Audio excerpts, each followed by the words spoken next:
আসসালামু আলাইকুম। আপনারা যারা নিয়মিত আমাদের জব মেডিসিনের যারা সদস্য বলা যায় তাদেরকে সবাইকে আজকের ভাইবা ক্লাসে স্বাগত জানাচ্ছি।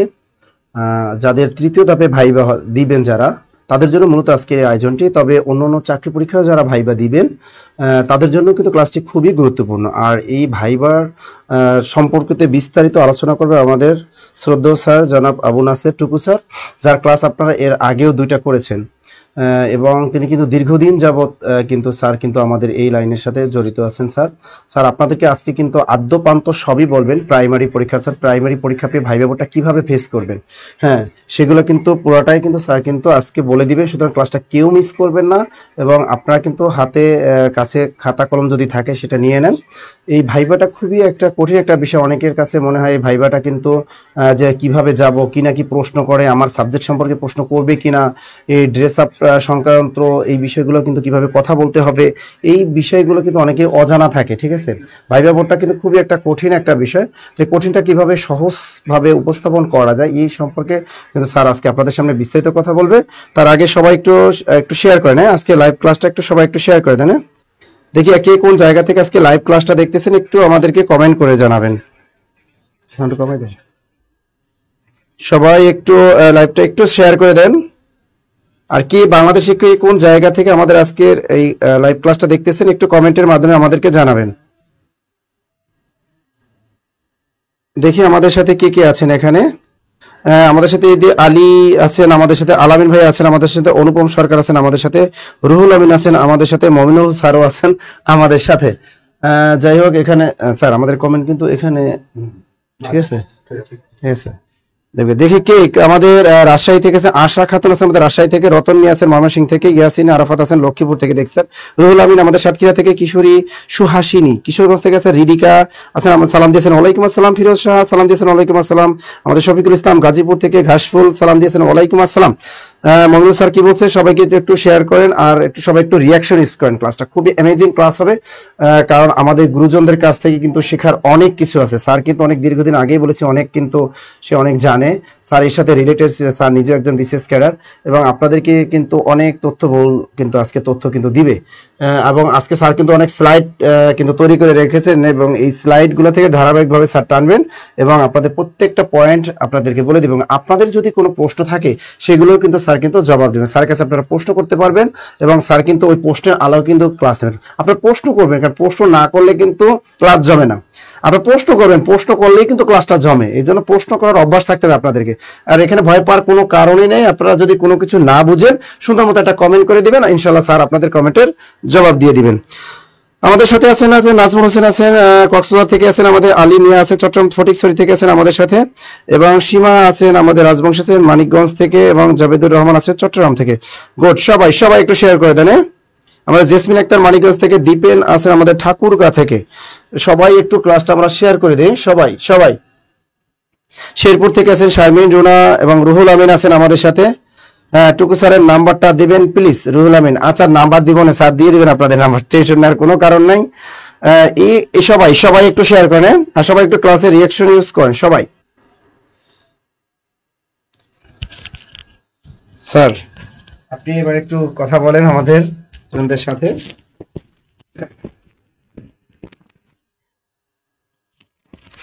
আসসালামু আলাইকুম প্রিয় শিক্ষার্থীবৃন্দ, আশা করি ভালো আছেন। আজকে আমি বিগত কয়েক বছর যাবৎ বিগত এই যে আপনারা জানেন প্রাথমিক শিক্ষায় যে প্রশ্নগুলো আমার কাছে আসছে বা অনেকে আমার সাথে আলাপ আলোচনা করছে, এগুলি যেগুলা আপনাদেরকে কিছু বলে দিব, যেগুলা আপনারা নিজেরা জানবেন, আর যেগুলা নিজেরা জানবেন না একটু কঠিন বা জটিল, আমি সহজ সরল ভাষায় এগুলি আপনাদের সাথে আলোচনা করব। তার মধ্যে আমি আপনাদের সাধারণত যে জিনিসগুলো নিয়ে আমি আলোচনা করব, প্রাথমিক শিক্ষা নিয়ে আমি গুরুত্বপূর্ণ তথ্য নিয়ে আমি আলোচনা করব। তো আমি শুরু করে দিই কিভাবে এটা, হ্যাঁ শুরু করে দিই। এটা কলম কই, হ্যাঁ প্রাথমিক, এই যে দেখেন প্রাথমিক ও গণশিক্ষা মন্ত্রণালয় সম্পর্কে ধারণা, এখানে যেগুলা আজকে একটু বেশি আলোচনা করব। সুতরাং যেগুলা আপনারা বিভিন্ন জায়গা থেকে অ্যাভেলেবেল তথ্য পাবেন, সেগুলো নিয়ে আমি বেশি আলোচনা করব না। আর যেগুলো বিভিন্ন জায়গায় নাই অথচ আপনাদের পরীক্ষায় প্রশ্ন আসে, ভাই প্রশ্ন করে, সেগুলো নিয়ে আমি প্রশ্ন আলোচনা করব। এই যে প্রতিটা অফিস ইংরেজিতে আমরা বলি দপ্তর, ইংরেজিতে বলি অফিস, বাংলায় বলি দপ্তর। প্রতিটা অফিস বা দপ্তরের একটা নিয়ন্ত্রণকারী মন্ত্রণালয় বা বিভাগ আছে। প্রাথমিক শিক্ষাটা দেখে প্রাথমিক ও গণশিক্ষা মন্ত্রণালয়। এখান থেকে বেসিক্যালি যে জিনিসটা আপনারা জানবেন সেটা হলো মাননীয় মন্ত্রীর নাম, মাননীয় মন্ত্রীর নাম মনে রাখবেন। মন্ত্রীকে যখন সম্বোধন করবেন তখন মাননীয় শব্দটা বলবেন, সচিবকে যখন সম্বোধন করবেন তখন মহোদয় কথাটা বলবেন, আর রাষ্ট্রপতিকে যখন সম্বোধন করবেন তখন মহামান্য বলবেন। এটা একারে এস্টাবলিশ রুলস। আপনি মহামান্য রাষ্ট্রপতি জায়গা মাননীয় রাষ্ট্রপতি বললে এটা ভুল। মাননীয় মন্ত্রী, প্রতিমন্ত্রী, উপমন্ত্রী, মাননীয় প্রধানমন্ত্রী জায়গায় যদি মহোদয় বলেন এটা ভুল। আর আমরা যারা সরকারি কর্মচারী নিম্ন স্তর থেকে নবম ক্যাডার থেকে একেবারে 1 নং স্কেলে যারা আছে, এখন বলা হয় শ্রেণী, তাদেরকে বলবে মহোদয়। তাহলে এখানে আপনার মাননীয় মন্ত্রীর নাম সম্পর্কে আপনারা জেনে নেবেন। তারপরে সচিব মহোদয়, সচিব মহোদয়, হ্যাঁ, এখানে কিন্তু আপনারা খবরদার মাননীয় বলবেন না, এখানে বললেন মহোদয়। তাহলে আপনারা মাননীয় মন্ত্রী, এটা বিভিন্ন জায়গায় আপনারা এখন যদি প্রাথমিক ও গণশিক্ষা মন্ত্রণালয় যান, মাননীয় মন্ত্রী সম্পর্কে লেখা আছে, আর ওখানে যদি সচিব সম্পর্কে সচিব মহোদয় সম্পর্কে লেখা আছে, এটা জানবেন।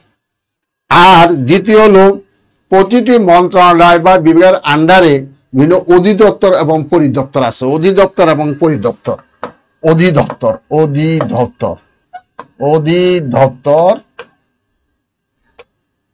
এবং পরিদপ্তর। গতবারে আমি দেখলাম অনেকেরই অধিদপ্তর এবং পরিদপ্তরের মধ্যে পার্থক্যটা কি এইটা জিজ্ঞেস করছে। আমি সহজ সরল ভাষা আপনাদেরকে বলে দিবেন। এর আগে আপনারা মনে রাখবেন, অধিদপ্তরকে ইংরেজিতে বলে ডিপার্টমেন্ট।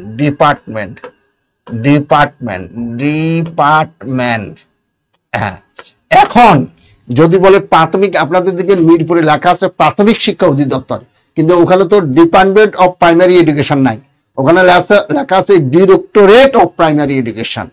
তাহলে তো এখন আমি বললাম যে অধিদপ্তরের ইংরেজি হলো ডিপার্টমেন্ট, অথচ সরকার একেবারে প্রাথমিক শিক্ষা অধিদপ্তর, আপনি জান 1 নম্বরে স্পষ্ট লেখা আছে ডিরেক্টরেট। তাহলে সরকার কি ভুল করছে? তাহলে কাহিনীটা কোথায়? তাহলে আমি একটা উদাহরণ দিই। আপনি শাহবাগে যান, সেখানে উপরে দিয়ে লেখা আছে গণগ্রন্থাগার দপ্তর, ইংরেজিতে লেখা আছে department of public library, department. আবার আপনি যদি ওইদিকে যান, পল্টনের প্রেস ক্লাবের দিকে যান, ওখানে লেখা আছে মৎস্য অধিদপ্তর, ইংরেজিতে লেখা আছে ডিপার্টমেন্ট। তাহলে এখানে ডিপার্টমেন্ট না লিখি ডিরেক্টরেট কেন? আমি তাদের সাথে ব্যক্তিগতভাবে আলোচনা করছি একজন অফিসারের সাথে, কাহিনীটা কি। আপনারা বাংলায় বলছেন অধিদপ্তর, ইংরেজি ডিরেক্টরেট কেন? পরে খোঁজ নিয়ে দেখা গেছে এই অধিদপ্তর কোনো এক সময় পরিদপ্তর ছিল, পরে এটার যখন আয়তন বেড়ে গেছে তখন পরিদপ্তরটা হয়ে গেছে অধিদপ্তর। বাংলায় পরিবর্তন হয়েছে, ইংরেজিটা এখনো পরিবর্তন হয় নাই। ঠিক আমি শিক্ষা মন্ত্রণালয়ের অধীনে একজন শিক্ষক, কিন্তু আমাদের একটা অধিদপ্তর আছে উচ্চ মাধ্যমিক শিক্ষা অধিদপ্তর, কিন্তু এটার ইংরেজিতে লেখা আছে ডিরেক্টরেট। আসলে এই উচ্চ মাধ্যমিক শিক্ষা অধিদপ্তর এটাও কোনো এক সময় পরিদপ্তর ছিল, কিন্তু এটা অধিদপ্তর হয়ে গেছে। বাংলায় নামটা চেঞ্জ হয়েছে, কিন্তু ইংরেজি নামটা চেঞ্জ হয় নাই। তারপরে পরিদপ্তর ইংরেজি হলো ডিরেক্টরেট, DIRECTORATE,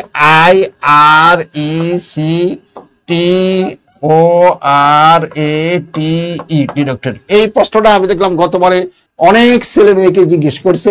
তাহলে যদি বলে ডিপার্টমেন্ট, অধিদপ্তর এবং পরিদপ্তরের মধ্যে পার্থক্য কি? বলবেন অধিদপ্তর বড়, পরিদপ্তর ছোট। এক, অধিদপ্তরের প্রধান হলো মহাপরিচালক, পরিদপ্তরের প্রধান হলো পরিচালক। আর মহাপরিচালক হলো যুগ্ম সচিব মর্যাদা সম্পন্ন কর্মকর্তা, আর পরিচালক হলো উপসচিব মর্যাদা সম্পন্ন কর্মকর্তা। তাহলে অধিদপ্তর, অধিদপ্তরের প্রধানকে বলে মহাপরিচালক, মহাপরিচালক।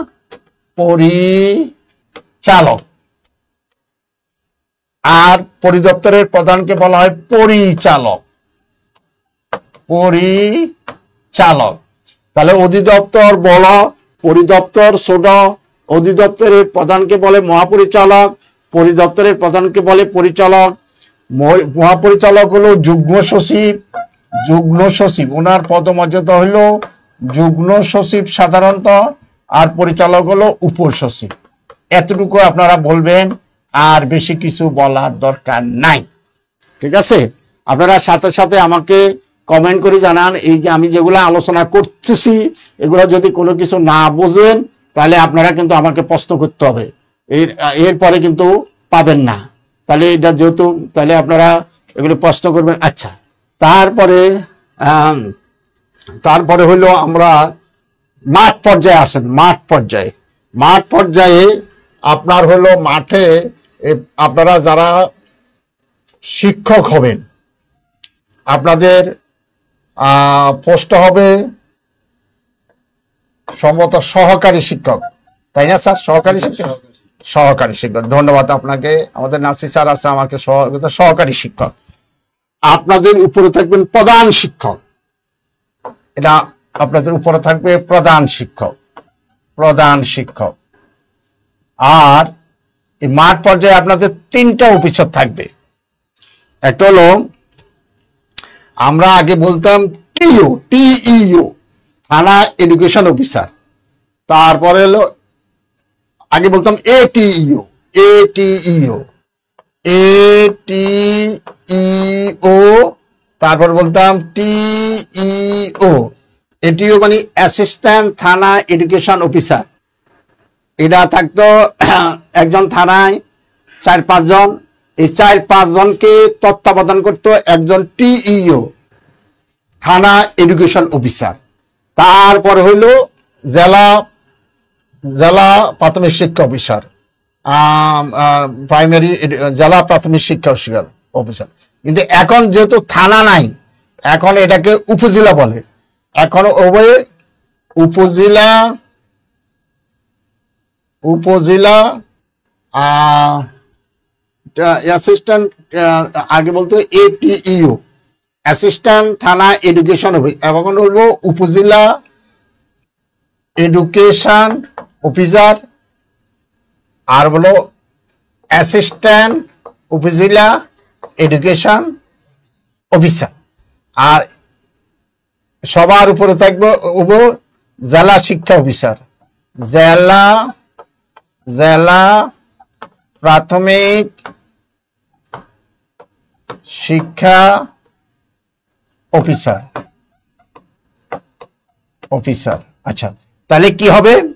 উপজেলা সহকারী উপজেলা শিক্ষা অফিসার, তারপর হবে উপজেলা শিক্ষা অফিসার, তারপর হলো জেলা প্রাথমিক শিক্ষা অফিসার। এটা হলো মাঠ পর্যায়ে থাকবে। মনে রাখবেন, এটা আপনারা জানেন। এগুলো নিয়ে যদি কোনো কোশ্চেন থাকে আমাকে বলবেন। আচ্ছা, তারপরে হলো যে জিনিসটা আমরা খুব জানবো, এখন আমরা গুরুত্বপূর্ণ তথ্যগুলো নিয়ে জানবো। এগুলি কিন্তু কোনো গাইড টাইডে আপনারা পাবেন না, প্লিজ এখন ভালো করে খেয়াল রাখেন। সেটা হলো লার্নিং। আসে না কেন?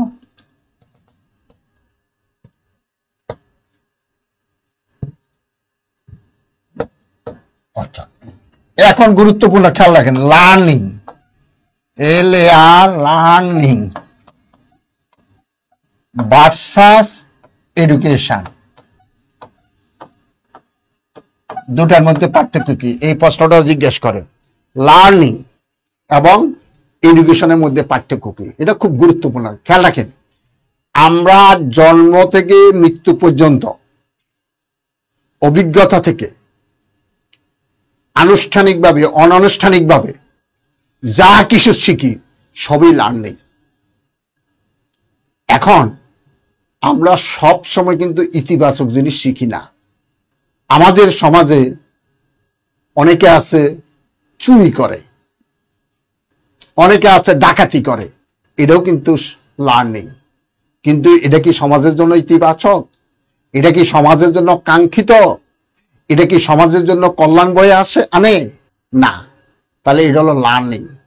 এই লার্নিং এর মধ্যে যেগুলি পজিটিভ, যেগুলি ব্যক্তির আচরণে স্থায়ী এবং ইতিবাচক পরিবর্তন আনে, সেগুলো হলো এডুকেশন। তাহলে লার্নিং কি? লার্নিং হলো মানুষ জন্ম থেকে মৃত্যু পর্যন্ত অভিজ্ঞতার মাধ্যমে আনুষ্ঠানিক এবং অনানুষ্ঠানিকভাবে অথবা উপানুষ্ঠানিকভাবে যা কিছু শিখে, তাহা ইতিবাচক হোক আর নেতিবাচক হোক, সবই হইল লার্নিং। এই লার্নিং এর মধ্যে যে লার্নিং গুলা ব্যক্তির আচরণে ইতিবাচক পরিবর্তন আনে এবং যাহা সমাজে কল্যাণ বয়ে আনে এবং সমাজের জন্য যাহা কাঙ্ক্ষিত, তাহা হইল এডুকেশন। আরো সহজ ভাষায় আপনি বলতে পারেন, লার্নিং এর যেগুলি ইতিবাচক এবং সমাজের ইতিবাচক পরিবর্তন আনে এবং ব্যক্তির আচরণে স্থায়ী এবং ইতিবাচক পরিবর্তন আনে, সেটা হলো এডুকেশন। আরো সহজ ভাষায় বলি, মানুষ যাহা কিছু শিখে সেটা হলো লার্নিং। এই শিক্ষার মধ্যে যেগুলি ভালো সেটা হলো এডুকেশন। প্লিজ প্রিয় শিক্ষার্থীবৃন্দ, এই প্রশ্নটা কিন্তু ইউএসইউর পূর্ণ রূপ কি? উপজেলা শিক্ষা ইউএসইউ, এটার কি? এটা হবে উপজেলা এডুকেশন অফিসার, শিক্ষা এডুকেশন অফিসার, এমন কিছু হবে আর। আচ্ছা, যাই হোক স্যার, প্রফেশনাল সার্টিফিকেট দিয়া ভাইবা দিবে নাকি? আচ্ছা, প্রফেশনাল সার্টিফিকেটটা হবে, তবে আপনারা অ্যাটেস্টেড করে নিন, অ্যাটেস্টেড করে নিন। আচ্ছা, যাই হোক, ওকে। এখন তাহলে লার্নিং এবং এডুকেশনের মধ্যে আপনারা পার্থক্য বুঝে গেছেন। এখন আমরা আলোচনা করব, এডুকেশন কিন্তু 3 ধরনের।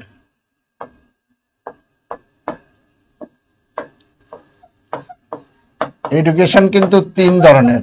এটা হলো আপনার আনুষ্ঠানিক,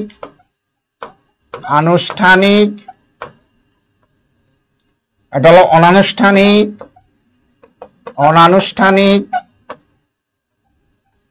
এটা হলো উপানুষ্ঠানিক।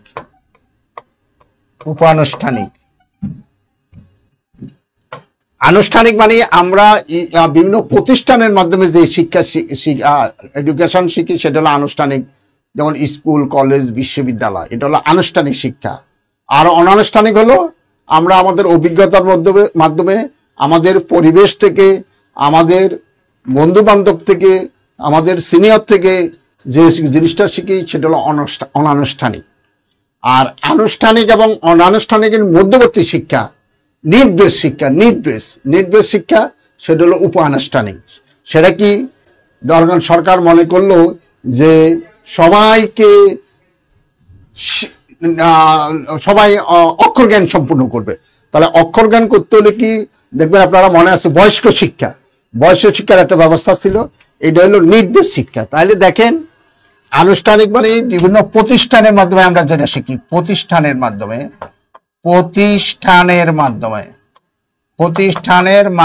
যেটা আমরা শিখি, সেটা হলো আনুষ্ঠানিক শিক্ষা। প্রতিষ্ঠান বলতে স্কুল, কলেজ, বিশ্ববিদ্যালয়। অনানুষ্ঠানিক মানে পরিবেশ ও অভিজ্ঞতার মাধ্যমে যা শিখি, আমরা যা শিখি, অভিজ্ঞতার মাধ্যমে যা শিখি। উপানুষ্ঠানিক মানে প্রয়োজনের খাতিরে আমরা যা শিখি, অর্থাৎ নিড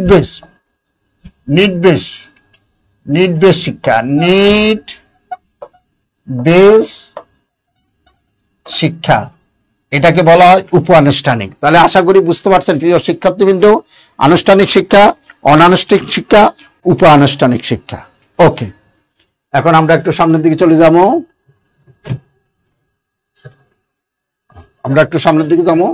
এটা হয়ে গেছে না স্যার? হ্যাঁ, এটা হয়ে গেছে, আরো সামনের দিকে আগাচ্ছি আমি। আচ্ছা, গুড, ভেরি গুড, চমৎকার। আপনারা তো করছেন। হ্যাঁ, এখন হলো শিক্ষানীতি। বা পৃথিবীর প্রত্যেক দেশে একটা শিক্ষানীতি আছে। বাংলাদেশে যে শিক্ষানীতি আছে, সেটা হলো শিক্ষানীতি 2010। মনে রাখবেন, শিক্ষানীতি 2010। আর যে শিক্ষাক্রম আছে এটাকে বলে কারিকুলাম, এটা হলো 2021। আচ্ছা, এখন এদের মধ্যে কি শিক্ষানীতি কি, একটা পলিসি কি? একটা রাষ্ট্রের পলিসি হলো পরিকল্পিত, এ প্ল্যান কোর্স অফ অ্যাকশন, একটা পরিকল্পিত কার্যক্রমকে বলে নীতি। নীতি কি? পলিসি, ইংরেজিতে বলে পলিসি। পলিসি, পলিসির অধীনে আসে কারিকুলাম। কারিকুলাম, কারিকুলামের অধীনে আসে সিলেবাস। সিলেবাসের অধীনে আসে টেক্সট বুক। টেক্সট বুক মনে রাখবেন। তাহলে শিক্ষানীতি কি? একটি দেশের সামগ্রিক শিক্ষা কাঠামোটা হলো শিক্ষানীতি। কারিকুলাম হলো কি? একটা নির্দিষ্ট স্তর পর্যন্ত শিক্ষার রূপরেখা হলো কারিকুলাম। সিলেবাস কি? প্রতিটা শ্রেণীতে কোন শ্রেণীতে কি পড়ানো হবে সেটাকে বলা হয় সিলেবাস। আর পাঠ্যপুস্তক কি? কারিকুলামের আলোকে যে বইগুলো রচনা করা হয় সেটাকে বলে পাঠ্যপুস্তক বা টেক্সট বুক। তাহলে সবার আগে কি? সবার আগে শিক্ষানীতি। শিক্ষানীতির অধীনে কি আসে? কারিকুলাম। কারিকুলামের অধীনে কি আসে? সিলেবাস। সিলেবাসের সিলেবাস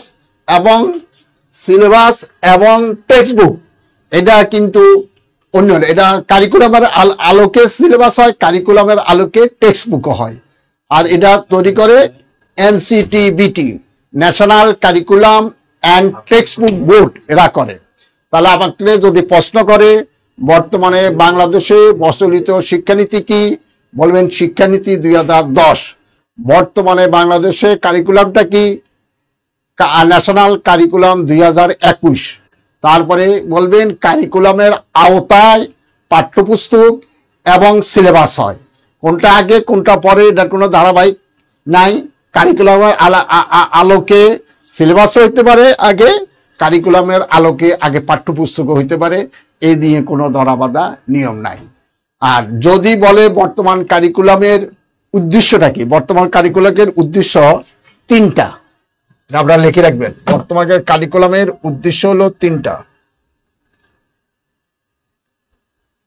সংক্ষেপে আমরা এটাকে বলি ড্যাশ, DAS ড্যাশ। ডিতে হলো ডিসিশন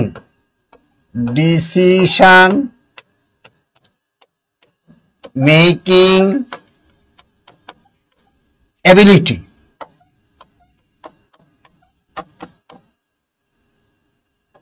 অর্থাৎ ছাত্রছাত্রীরা যাতে নিজেরা নিজের ডিসিশন নিতে পারে। তারপর হলো এতে হলো অ্যানালিটিক্যাল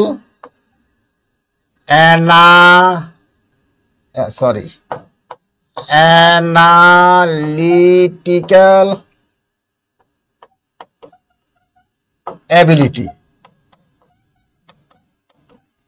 আর এসে হলো সিচুয়েশনাল,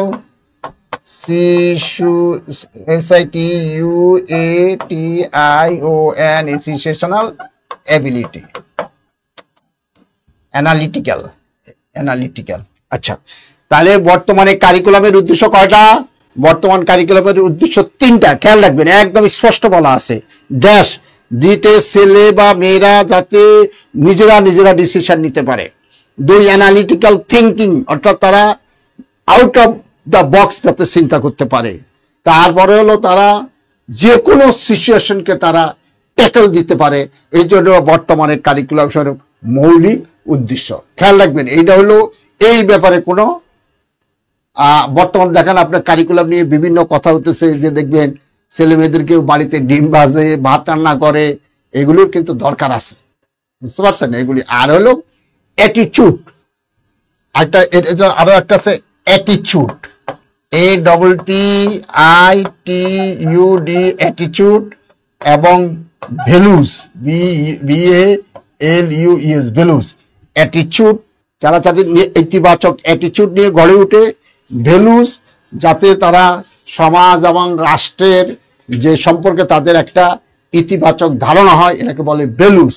তাহলে বর্তমানে কারিকুলামের উদ্দেশ্য হলো ডিসিশন মেকিং অ্যাবিলিটি গড়ে তোলা, অ্যানালাইটিক্যাল অ্যাবিলিটি গড়ে তোলা, সিচুয়েশনাল অ্যাবিলিটি গড়ে তোলা, তাদের অ্যাটিটিউড চেঞ্জ করা, তাদের ভ্যালুস একটা ইতিবাচক ভ্যালুস তাদের গড়ে তোলা। এটা হলো বর্তমান কারিকুলামের উদ্দেশ্য। 2-4টা বললেই তারা অন্তত বুঝে যাবে আপনারা এগুলো নিয়ে লেখাপড়া করছেন। আচ্ছা, আর সিলেবাস তো বুঝেন, আপনারা যখন পড়েন, যে জিনিসটা পড়েন, ফার্স্ট ইয়ারে কি পড়ানো হবে, সেকেন্ড ইয়ারে কি হবে, বিভিন্ন কোর্স আছে না, কোর্সের কি কি বিষয়, যে কোনো একটি বইয়ের কোন কোন বিষয়ে পড়ানো হবে, এটা হলো সিলেবাস। আর টেক্সট বুক এবং অন্যান্য বইয়ের মধ্যে পার্থক্য কি? টেক্সট বুক সরকার করে, অন্যান্য বই যে কেউ করতে পারে। টেক্সট বুক এটা হলো আপনার জীবনের জন্য প্রস্তুতি নেওয়া, আর অন্যান্য বই হলো আপনার আনন্দের জন্য, যেমন আপনি নভেল পড়বেন, নাটক পড়বেন, এগুলি যদি সব সময় যে এগুলি প্রয়োজন আছে, কিন্তু আপনার টেক্সট বুক হলো জীবনের জন্য প্রস্তুতি। কোনো প্রশ্ন থাকলে একটু বলিয়েন আমাকে, কোনো ছেলেমেয়েরা যদি কোনো প্রশ্ন করে। আচ্ছা, এখন আমরা আলোচনা করব। আচ্ছা, এটা শিক্ষাক্রম 2021 লক্ষ্য উদ্দেশ্য বলে দিছি এডুকেশন লার্নিং, এটা বলে দিছি। আচ্ছা, ওকে, এটা হলো পরবর্তী ক্লাস। আচ্ছা, এখন আমরা আলোচনা করব, ভেরি গুড। এখন যে জিনিসটা আমরা আলোচনা করব সেটা হলো আপনার এই যে আমরা প্রাথমিক শিক্ষা নিয়ে আমরা আলোচনা করছি। আমাদের যে প্রশ্নগুলা সাধারণত করে থাকে সেটা হলো আপনার এডুকেশন গেল, লার্নিং গেল, automatic technical education, TECHNICL, technical education versus vocational education.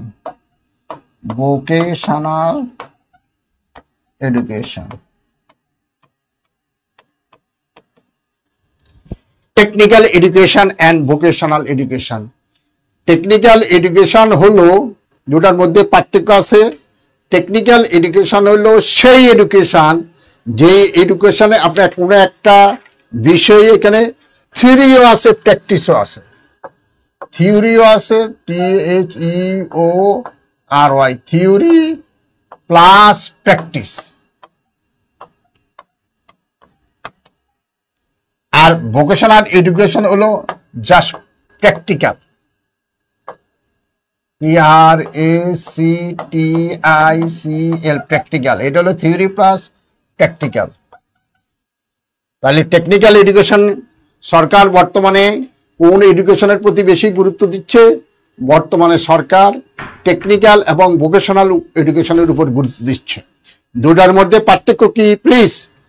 Technical education হলো সেই এডুকেশন যেখানে তত্ত্ব আছে, ব্যবহারিকও আছে। যেমন বুয়েটে যারা লেখাপড়া করে, এটা কিন্তু টেকনিক্যাল এডুকেশন। ইভেন যারা মেডিকেলে লেখাপড়া, কিন্তু এটা টেকনিক্যাল এডুকেশন। আর ভোকেশনাল এডুকেশনটা কি? ভোকেশনাল এডুকেশন হাতে কলমে যে যারা শিখে, যেমন আপনি হাতে কলমে ভালো কম্পিউটার শিখলেন, বা রেডিও, টিভি, ফ্রিজ, ফ্যান, এগুলি দেখবেন বিভিন্ন জায়গায় শেখানো হয় হাতে কলমে, যাতে তারা যে কোনো কর্মে নিয়োজিত থাকতে পারে। এটাকে বলা হয় ভোকেশনাল এডুকেশন। আর ভোকেশনাল এডুকেশন কি জন্য? বিশেষ করে মেট্রিক বা ক্লাস 8 পাস করার পর ছেলেমেয়েরা যাতে বেকার না থাকে, সেটা হলো ভোকেশনাল এডুকেশন। আর টেকনিক্যাল এডুকেশন, এটা উচ্চতর শিক্ষাও টেকনিক্যাল এডুকেশন হতে পারে। বর্তমান সরকার শিক্ষানীতিতে টেকনিক্যাল এডুকেশন এবং ভোকেশনাল এডুকেশনের প্রতি বেশি গুরুত্ব আরোপ করা হয়ে আছে। আচ্ছা, এখন আমরা যে জিনিসগুলো আলোচনা করব, প্রাথমিক শিক্ষার খুব তথ্যগুলো, গুরুত্বপূর্ণ তথ্য, এগুলো আপনারা একটু লিখে নেন। এগুলা বিভিন্ন পরীক্ষায় জিজ্ঞেস করে। এক, আপনার জেলার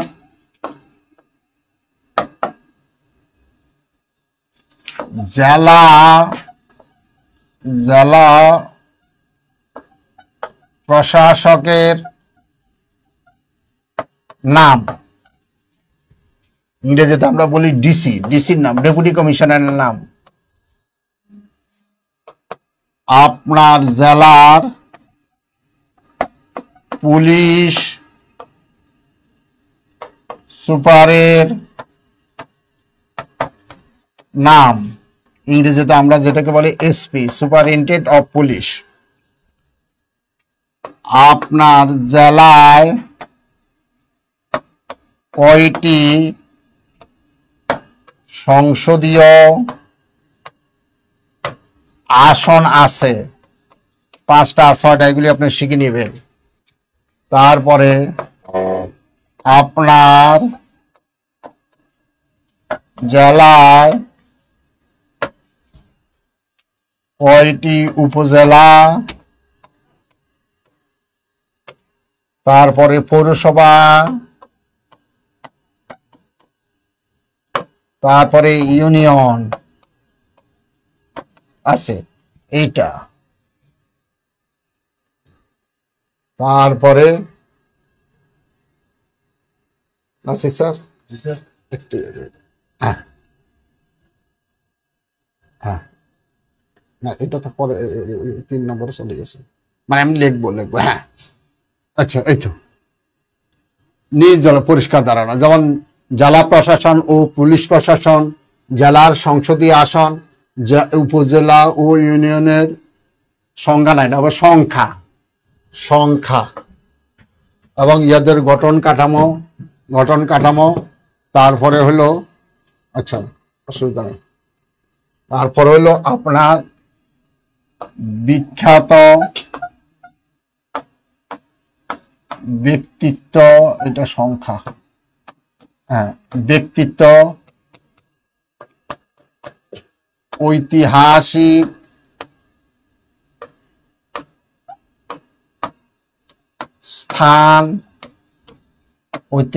স্থান, এগুলা সম্পর্কে আপনার ভালো ধারণা থাকতে হবে। এখন আমরা এক এক করে আলোচনা করি। আপনার একটার উপজেলায় কয়টা, কোনো উপজেলায় সংসদীয় আসন 5টা 6টা 7টা, এটা অনুগ্রহপূর্বক আপনারা জেনে নেবেন, কারণ এটা আমার পক্ষে বলা সম্ভব না, আমি শুধু ধারণাটা দিলাম। আপনার উপজেলায় কয়টা সংসদীয় আসন এটা আপনি জেনে নেবেন। আপনার জেলার কয়টা সংসদীয় আসন আপনি জেনে নেবেন। আপনার জেলার ডিসির নাম কি এটা আপনি জেনে নেবেন। আপনার জেলার এসপির নাম কি আপনি জেনে নেবেন। আপনার জেলায় কয়টা উপজেলা আছে আপনি জেনে নেবেন। আপনার জেলায় কয়টা পৌরসভা আছে এটা আপনি জেনে নেবেন। আপনার জেলায় কয়টা ইউনিয়ন আছে আপনি জেনে নেবেন।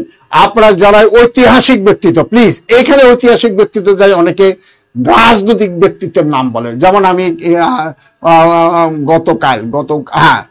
গতকাল আমার কাছে আমার এই রাষ্ট্রবিজ্ঞানের একজন ছাত্রী আসছে, সে সম্ভবত স্যার কি 2 তারিখ থেকে কি ভাইভা শুরু হচ্ছে নাকি শুরু হচ্ছে? হ্যাঁ, তো আমার এই ছাত্রী সে মাস্টার্স পাস করে আমার কাছে আসছে, তখন আমার বললো স্যার আমাকে যদি বিখ্যাত ব্যক্তিত্ব বলে আমি কার নাম বলবো। আমি তুমি কার নাম বলবো বলো, করে যে আমাদের তো মাননীয় মন্ত্রী ওবায়দুল কাদের। আমি বললাম না, উনি বিখ্যাত ব্যক্তি ন, প্রথমে তুমি এটা বলবা না, তোমার জেলায় একজন বিখ্যাত বীরশ্রেষ্ঠ আছে, তুমি এটার নাম আগে বলবা। তাহলে মনে রাখবেন, আগে বিখ্যাত ব্যক্তি বলে বিখ্যাত তিনি আপনার বিখ্যাত মুক্তিযুদ্ধ হইতে পারে, বিখ্যাত ইতিহাসবিদ হইতে পারে, সাহিত্যিক হইতে পারে, গল্পকার, নাটক, উপন্যাসিক হইতে পারে, এদের কথা আগে বলবেন। নেক্সট আপনি কার নাম বলবেন, নেক্সট আপনি বলবেন আপনি রাজনৈতিক ব্যক্তিত্ব। আগে রাজনৈতিক ব্যক্তিত্বটা বলাটা ঠিক হবে না। আচ্ছা, তারপরে আপনার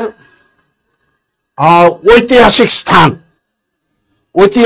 এক এক জায়গায় ঐতিহাসিক স্থান, এগুলা যেমন আমাদের নোয়াখালীর যদি ঐতিহাসিক স্থান বলেন, তাহলে আমি বলবো আমাদের ওই যে নোয়াখালীতে একটা জিনিস আছে যে ভারতের জাতির পিতা মহাত্মা গান্ধী, গান্ধী আশ্রম বলি আমরা, আপনাকে গান্ধী আশ্রম বলতে হবে। এখন কারো যদি জেলা নওগাঁ হয় তাহলে তাকে বলতে হবে সোমপুর বিহার, এটা কথার কথা। কারো জেলা যদি আপনার কুমিল্লা হয় তাহলে কুমিল্লাতে অনেক ঐতিহাসিক স্থান আছে, এটা বলতে হবে। এভাবে আপনার এগুলি বলতে হবে। এখন যে জিনিসটা আমরা আলোচনা করব সেটা হলো এই যে ইউনিয়নের গঠন। যদি আপনাকে বলে ইউনিয়নের, আপনার ইউনিয়নের উপজেলায় কয়টা ইউনিয়ন আছে, ধরেন আপনার জেলায় কয়টা ইউনিয়ন আছে, আপনি যখন বলেন আমার জেলায় 20টা ইউনিয়ন বা 25টা ইউনিয়ন আছে। এখন যদি বলে আপনার ইউনিয়নের গঠন কি, এটা কিন্তু অনেকে বলতে পারে না। মনে রাখবেন প্রতিটা ইউনিয়ন 13 সদস্য বিশিষ্ট। প্রতিটা ইউনিয়ন 13 সদস্য বিশিষ্ট। 13 সদস্য বিশিষ্ট কিভাবে? আর খেয়াল করেন, একজন চেয়ারম্যান।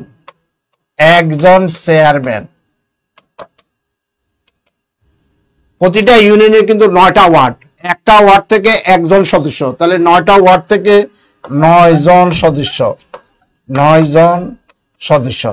আর 3টা ওয়ার্ড নিয়ে একটা মহিলা সদস্য, তাহলে 9টা ওয়ার্ডে মহিলা সদস্য 3 জন, তাহলে 9, 10, 11, 12, 13 জন। তাহলে আপনার প্রতিটা ইউনিয়ন, মনে রাখবেন এটা সারা বাংলাদেশে একই, প্রতিটা ইউনিয়ন 13 সদস্য বিশিষ্ট। এটা আপনাদের প্রাথমিক শিক্ষা যারা আছে এটা জিজ্ঞেস করে, কারণ ইউনিয়ন হলো আপনাকে একেবারে আপনার হাতের কাছে। তাহলে ইউনিয়ন, এটা বাংলাদেশের প্রতিটা ইউনিয়ন 13 সদস্য বিশিষ্ট। আর ইউনিয়নে কয়টা, আপনার জেলায় কয়টা ইউনিয়ন এবং সামগ্রিক সারা বাংলাদেশে কয়টা ইউনিয়ন, এটা জেনে নেবেন। তাহলে একজন চেয়ারম্যান, 9 জন সদস্য, 3 জন মহিলা সদস্য, মোট 13 জন। আচ্ছা, এখন আসেন আপনার উপজেলা পৌরসভায় কিন্তু খেয়াল করেন, আমরা ইউনিয়নে যেটাকে বলি চেয়ারম্যান, পৌরসভা সেটাকে বলেন মেয়র। আর ইউনিয়নের যেটাকে আমরা বলি সদস্য, পৌরসভায় এটাকে বলে, আগে বলতাম কমিশনার, এখন বলে কাউন্সিলর।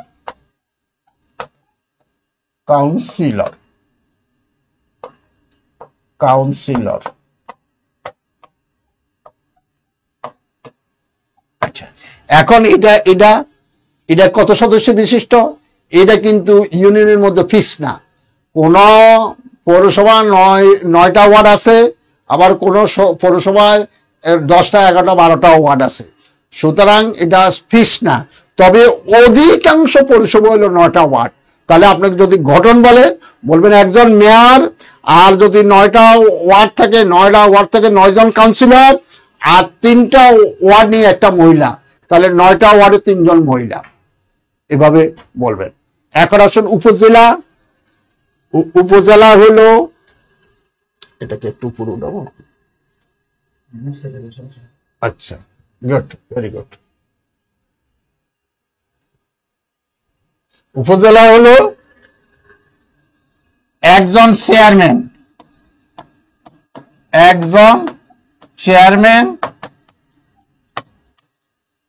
2 জন ভাইস চেয়ারম্যান,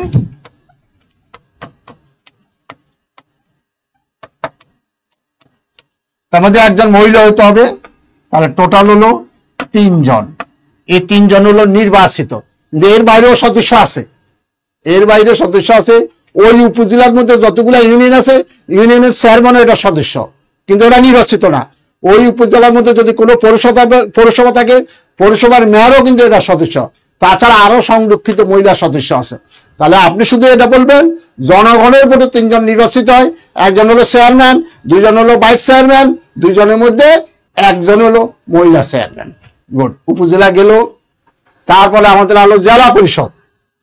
জেলা হলো আগে ছিল 21 সদস্য বিশিষ্ট, এখন জেলায় একজন চেয়ারম্যান,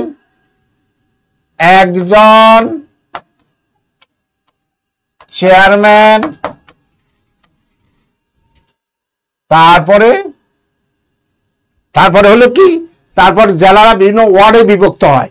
যদি জেলা বড়, কোন জেলা 9টা ওয়ার্ড হতে পারে, কোন জেলায়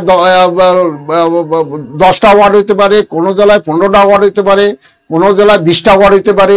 একটা কল্পনা দিচ্ছি, ধরেন আপনার জেলাটা 15টা ওয়ার্ড, তাহলে 15টা ওয়ার্ড হলে 15 জন সদস্য, আবার 3টা ওয়ার্ড নিয়ে একটা মহিলা সদস্য, তাহলে 15টা ওয়ার্ডে মহিলা সদস্য হবে 5 জন, তাহলে 15 আর 5 হলো 20 জন, চেয়ারম্যান একজন, 21 জন, ঠিক না? কিন্তু আবার যদি আপনার জেলায় যদি ওয়ার্ড হয় 20টা, তাহলে তো আবার ভিন্ন হবে। তাহলে জেলা পরিষদের সদস্য সংখ্যা নির্দিষ্ট নয়। আচ্ছা, গুড। এখন আপনাদের কোনো প্রশ্ন থাকলে বলেন, তারপরে আমি আবার আলোচনা শুরু করে দেব। আচ্ছা, এখন আমাদের যে শিক্ষা হলো, এটাকে ভাগ করছে, মনে রাখবেন, প্রাক প্রাথমিক শিক্ষা, প্রাক প্রাথমিক শিক্ষা, প্রাক প্রাথমিক শিক্ষা, এটা হলো 6 বছর পর্যন্ত, 6 বছর পর্যন্ত। তার মানে সালবিহার, বর্তমানে ময়নামতি জাদুঘর, রূপগঞ্জ মোড়ে, হ্যাঁ ঠিক আছে, এগুলি সবই হলো আপনার যাদের জেলা হইলো আপনার কুমিল্লা, তাদের জন্য এটা সুন্দর। Very good, thank you very much. আচ্ছা, প্রাক প্রাথমিক শিক্ষা 6 বছর পর্যন্ত, তার মানে 6 বছর আপনার বাচ্চার 6 বছর আগ পর্যন্ত আপনি তাকে কিন্তু প্রাথমিক 1-এ ভর্তি করাতে পারবেন না, এটাকে বলে প্রাক প্রাথমিক শিক্ষা। আর একটা জিনিস, সেকেন্ড হলো প্রাথমিক শিক্ষা, কিন্তু এখন প্রাথমিক শিক্ষা এটা কিন্তু বাইরে বলে জিজ্ঞেস করে প্লিজ, যেমন আমরা যখন প্রাথমিক শিক্ষা পড়ছি আমরা কিন্তু ক্লাস 5 পর্যন্ত, না স্যার কি আমরা কি ক্লাস 5 পর্যন্ত? এখন কিন্তু তা না, এখন ক্লাস 8। তাহলে প্রাথমিক শিক্ষা হলো 1 থেকে 8, 8ম শ্রেণী, অর্থাৎ প্রাথমিক শিক্ষা। এটা কি ক্লাস 1-এর বাংলা কি? হ্যাঁ, রাইট, ধন্যবাদ। প্রথম শ্রেণী থেকে 8ম শ্রেণী।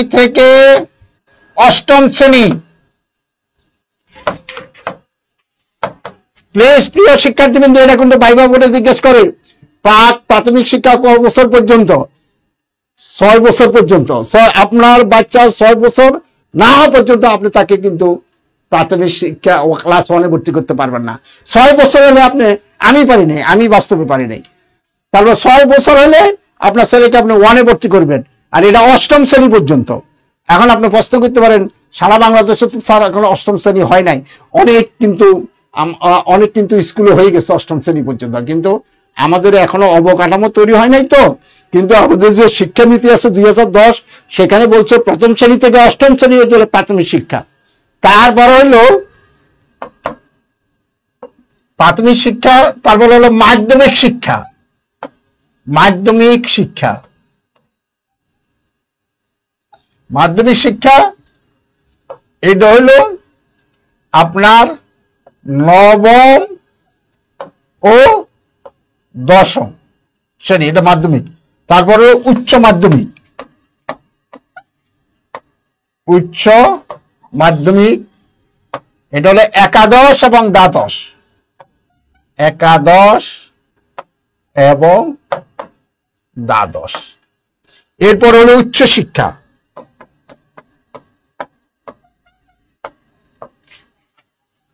উচ্চ শিক্ষা। এর বাইরেও আমাদের কিন্তু মাদ্রাসা শিক্ষা আছে, এর বাইরেও আমাদের ধরেন আরো কিন্তু সরকার অনেকগুলা মাধ্যমিক শিক্ষা, তা মাদ্রাসা শিক্ষা করছে, তারপরে অনেক টেকনিক্যাল শিক্ষা সরকার করছে। মোটামুটি এটা হলো মূল স্রোত, প্রাক প্রাথমিক শিক্ষা, প্রাথমিক শিক্ষা, মাধ্যমিক শিক্ষা, উচ্চ মাধ্যমিক শিক্ষা, উচ্চ শিক্ষা। এটা ভাইবা বোর্ডে জিজ্ঞেস করে। এখন আমি আপনাদেরকে কিছু তথ্য দেব, গুরুত্বপূর্ণ, আপনারা খাতা লিখে রাখেন। ভাইবা বোর্ডে কিছু প্রশ্ন করবে। যদি আপনাকে প্রশ্ন করে আপনি কি গান জানেন, আপনার গলা কেমন আছে, সেটা বিবেচ্য বিষয় না, আপনি বলবেন জানি। যদি বলে একটা গান বলেন, আপনি যেই গানের বলেন, সুর হোক না হোক, আপনি বলে দিবেন। প্রশ্ন হলো কেন? এখানে কিন্তু আপনি তো গানের শিক্ষক না, আপনি বাচ্চাকে গান শিখাইতে হবে এমন কোনো কথা না। এমনও হতে পারে আপনি হলেন গণিতের শিক্ষক, তাহলে আপনাকে কেন বলছে আপনি গান জানেন কিনা, আপনাকে কেন বলছে আপনি কবিতা জানেন কিনা, এটা বলছে আপনার কনফিডেন্স কতটুকু। আপনাকে যদি বলে আপনি কি কবিতা জানেন, হ্যাঁ জানি স্যার, যখন একটা কবিতা বলেন, যে কোনো আপনার জানা মতো, আমাদের ছোট গ্রাম চলে আঁকে বাঁকে, বৈশাখ মাসে তার হাটে জল থাকে, হ্যাঁ বলে দিবেন।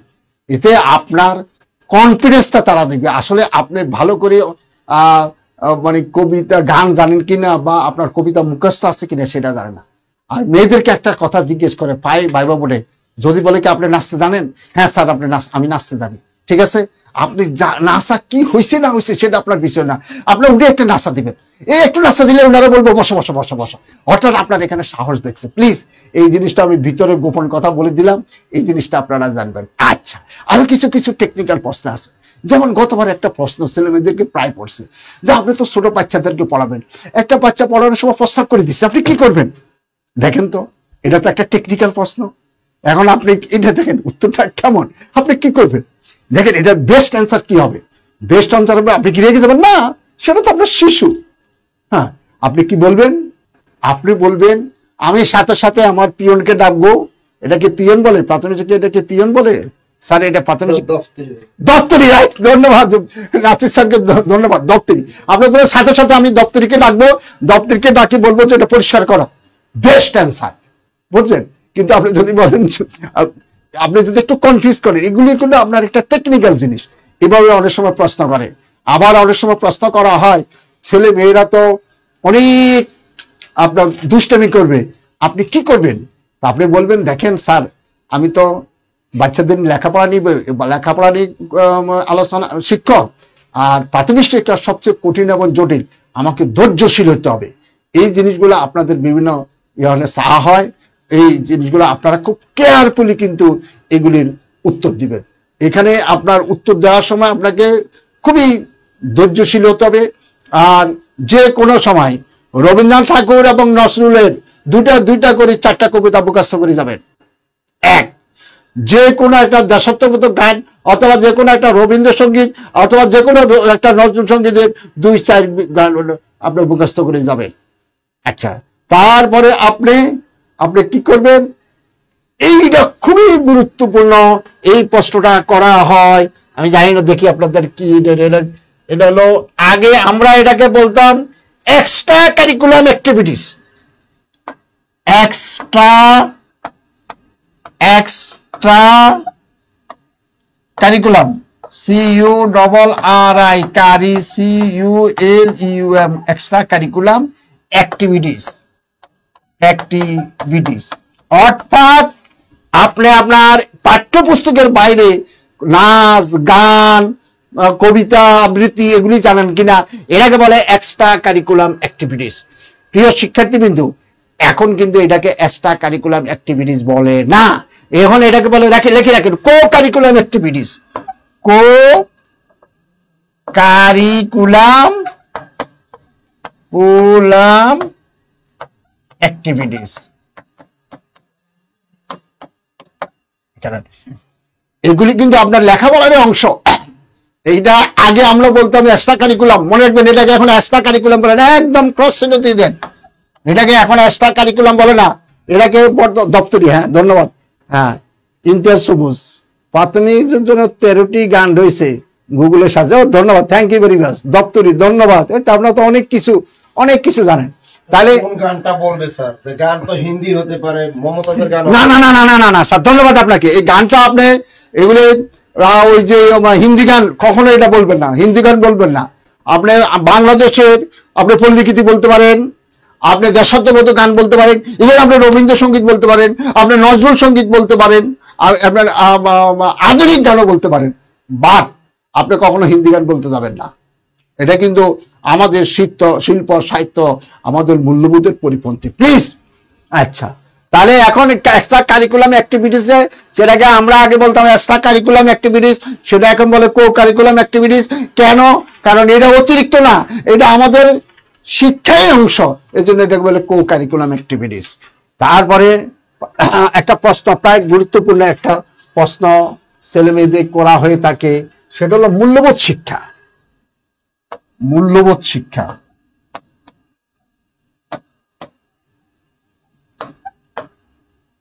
মূল্যবোধ শিক্ষা অনেক সময় বলে, এই আমরা বলি না আমাদের দেশে মূল্যবোধের অবক্ষয়, এটা অবক্ষয় কেন? কারণ আমাদের মূল্যবোধ শিক্ষা নাই। তখন আপনি মূল্যবোধ শিক্ষা বলতে কি বুঝেন? আমি মূল্যবোধ শিক্ষার অনেকগুলো বৈশিষ্ট্য আছে, আপনার এতগুলো জানার দরকার নাই, আমি 2-3টা বৈশিষ্ট্য বলে দিব, আপনারা একটু কাইন্ডলি যদি পারেন লিখে পারেন। মূল্যবোধ শিক্ষা ব্যক্তির আচরণে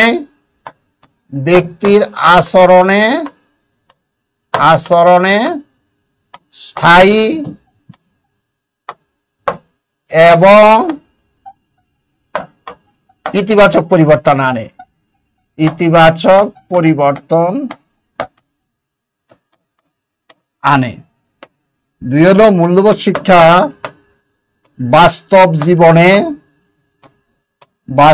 জীবনে প্রয়োগযোগ্য। এটা যদি না হয় প্রয়োগযোগ্য মূল্যবোধ শিক্ষা। যেমন আপনাদের একটা কবিতা আছে, এক মাঝি আর এক বাবু নদী পার হইতেছে। আপনারা পড়ছেন কিনা জানেন, আমরা পড়ি না, কিন্তু আমি যখন ছোট ছিলাম আমার বোন আমি পড়তো, আমি দেখতাম। আমাদের সময় এটা ছিল না, পরবর্তীতে আবার ইনক্লুড করছে। সেটা হলো বিশাল বাবু মাঝিকে বলে, মাঝি চন্দ্রগ্রহণ কেন হয়, সূর্যগ্রহণ কেন হয়, জোয়ার ভাটা কেন হয়? মাঝি কিছুই বলতে পারে না, ফেলিয়ে তাকি থাকে। তখন বাবু বলে, হে মাঝি, তোমার জীবনের 16 আনার মধ্যে 12 আনায় মিথ্যা। হঠাৎ আকাশে জল উঠিল। বাবু বলে, মাঝি কি হবে? মাঝি বলতেছে, কেন তুমি সাঁতার জানো না? কয় না রে মাঝি না। কয় বা রে বাবু বা। তখন মাঝি বলে, দেখো বাবু, এখন তো তুমি নদীতে ডুবে মারবা, তুমি সাঁতার জানো না, এখন তো তোমার জীবনের 16 আনাই মিথ্যা। তাহলে দেখেন, সে চন্দ্রগ্রহণ কেন হয় বুঝে, সূর্যগ্রহণ কেন হয় জানে, জোয়ার ভাটা কেন হয় জানে, অথচ ব্যাঙের দেশে পাশ করে সে সাঁতার জানে না। তার মানে এটা মূল্যবোধ শিক্ষা হয় নাই। তাহলে আপনি যে শিক্ষা নেবেন, মাঝে মাঝে আমরা প্রায় দেখি বাংলাদেশের সবচেয়ে উচ্চশিক্ষিত বেকার বেশি। তার মানে সে এমন শিক্ষা নিচ্ছে যেটা বাস্তব জীবনের প্রয়োগযোগ্য না, সেটা মূল্যবোধ শিক্ষা না। তারপরে হলো মূল্যবোধ শিক্ষা সামাজিক অবক্ষয় রোধ করে। সামাজিক অবক্ষয় রোধ করে। মূল্যবোধ শিক্ষা সামাজিক অবক্ষয় রোধ করে। নেক্সট যেটা মূল্যবোধ শিক্ষার যেটা একটা মনে করো,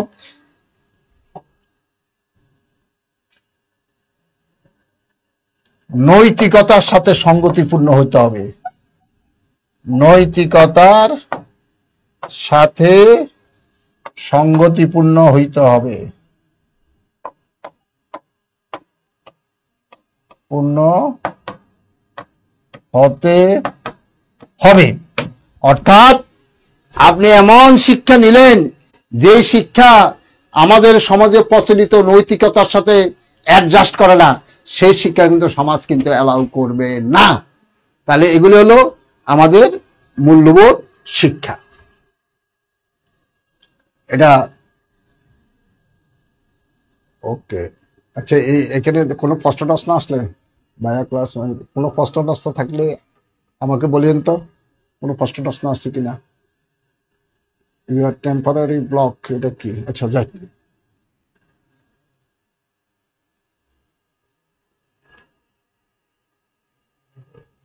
আচ্ছা ওকে। আচ্ছা, এখন দেখেন তো কোনো প্রশ্ন, কারো কোনো প্রশ্ন? এটা ওই অস্পষ্ট দেখায় কেন এগুলি?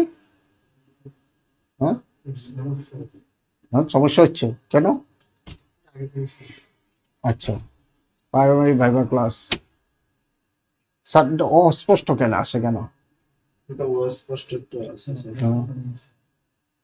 আচ্ছা, এর নিচে কিছু আছে কিনা দেখেন তো স্যার।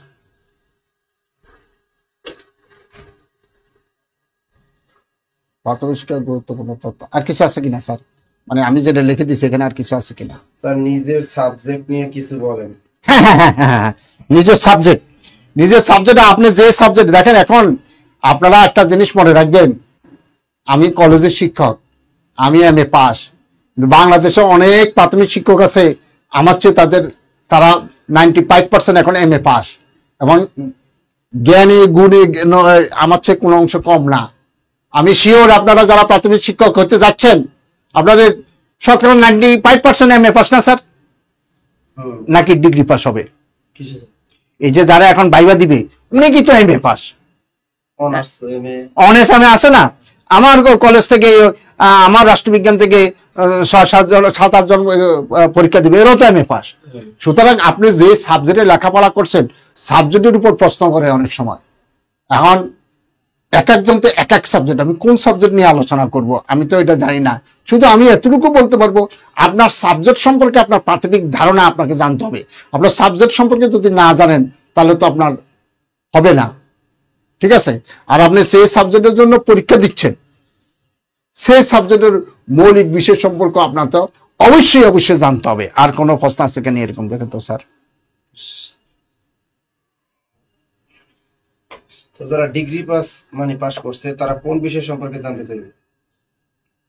আচ্ছা, ডিগ্রি পাস কোর্স ডিগ্রিতে পাস করে যারা আবেদন করছে না, ডিগ্রিতে পাস করে আপনি ডিগ্রিতে কোন কোন বিষয় লেখাপড়া করছেন?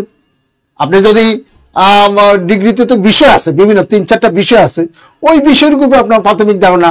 আর আপনি যদি অনার্স পাস করে থাকেন তাহলে অনার্স বিষয়ের উপর আপনার প্রাথমিক ধারণা, সেটা কোনো সমস্যা নাই। আপনি ডিগ্রি পাস করেন আর অনার্স পাস করেন, ডিগ্রি পাস করলেও তো আপনি 2-3টা বিষয় নিয়ে পাস করছেন, ওই বিষয়গুলো সম্পর্কে আপনার ভালো ধারণা। সাধারণ স্যার একটা সাবজেক্ট সম্পর্কে কি কি ধরতে পারে? যেমন একটু রাষ্ট্রবিজ্ঞান, আমি মনে করি স্যার রাষ্ট্রবিজ্ঞানে পড়াশোনা করছি, আমার সময় সাবজেক্ট সাধারণত কোন ধরনের প্রশ্নগুলো? একেবারে গভীরে যাবে না। রাষ্ট্রবিজ্ঞান জিনিসটা কি, রাষ্ট্রবিজ্ঞান সম্পর্কে ওই যে প্লেটো, অ্যারিস্টটল, বিখ্যাত রাষ্ট্রবিজ্ঞানী প্লেটো, অ্যারিস্টটল, আবার ম্যাকিয়াভেলি, হবস, লক, রুশো, আপনার জেমস মিল, জেরেমি বেন্থাম, জন স্টুয়ার্ট মিল, এবং গুরুত্বপূর্ণ ব্যক্তি সম্পর্কে বলবে, আপনাকে অত গভীরে জিজ্ঞেস করবে না। আর বাংলাদেশের কোন ধরনের বাংলাদেশের রাষ্ট্র ব্যবস্থাকরণ, বাংলাদেশে আপনার এককেন্দ্রিক রাষ্ট্র কাঠামো, বাংলাদেশের সরকার ব্যবস্থা কেমন, বাংলাদেশের সংসদীয় সরকার ব্যবস্থা, বাংলাদেশের রাষ্ট্রপ্রধানকে, মহামান্য রাষ্ট্রপতি, সরকার প্রধানকে, মাননীয় প্রধানমন্ত্রী, এগুলি এটা হলো রাষ্ট্রবিজ্ঞান। এভাবে অন্য কোনো বিষয় হলে ওই বিষয়ের উপর জিজ্ঞেস করবে, এটা তেমন একটা কঠিন জিজ্ঞেস করবে না। কারণ আপনারা তো প্রাথমিক স্কুলের শিক্ষক হবেন, আপনাদেরকে বেশি যে জিনিসটা, আমি যে জিনিসটা এখন সবচেয়ে গুরুত্ব দিব আপনারা, সেটা হলো, আমি এর আগের ক্লাসও বলছি, বাইবে আপনাকে বেশি জিনিসটা দেখবে হার্ড স্কিল, সফট স্কিল। এই যে আপনার হার্ড স্কিল পরীক্ষা হয়ে গেছে, কিন্তু আপনার একটা হয়েছে না, ওনাদের কত নম্বরের পরীক্ষা হয়েছে? 75। এই যে আপনারা 75 নম্বরের পরীক্ষা দিচ্ছেন, এটা কিন্তু হার্ড স্কিল, অর্থাৎ বিষয় সম্পর্কে আপনার কতটুকু জ্ঞান আছে। এখন ভাইবা বোর্ডে আপনার পরীক্ষা করা হবে সফট স্কিল, আপনার ধৈর্য কতটুকু, আপনার কিভাবে আপনি কথা বলেন। যেমন এই যে আমি কথা বলছি, খেয়াল করে দেখেন আমার উচ্চারণগত কিন্তু অনেক সমস্যা আছে, আমি জানি।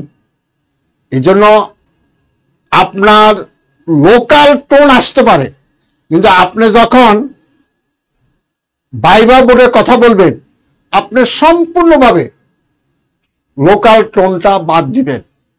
এটাকে আমরা বলি প্রমিত ভাষা, স্ট্যান্ডার্ড ভাষা আপনি ব্যবহার করবেন এটা। তারপরে মাঝে মাঝে কিন্তু আপনাকে আরেকটা জিনিস মনে রাখবেন, মাঝে মাঝে কিন্তু ভাইবা বোর্ডে আপনাকে ধমক দিবে, ধমক, এই তুমি কিছুই জানো না। এটা আপনার, যদি আপনি ভয় পেয়ে যান তা আপনার ছেলে মেয়েদের কি পড়াবেন?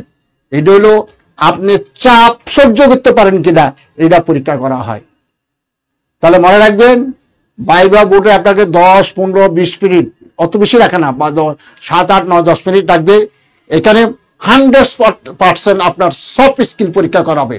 আপনার ধৈর্য, আপনি সুন্দর করে কথা বলতে পারেন কিনা, আপনি যে ভাইবা দিতে গেছেন, ভাইবা দেওয়ার জন্য রুচি সম্পন্ন পোশাক পরছেন কিনা, আপনি কিভাবে কথা বলেন, আপনি ছোট ছোট ছেলে মেয়েদেরকে আপনি গাইডলাইন দিতে পারবেন কিনা, ওই প্রাইমারি স্কুলে আপনি পড়াইতে পারবেন, যে বিষয়ে দেখ না কেন আপনি পড়াইতে পারবেন।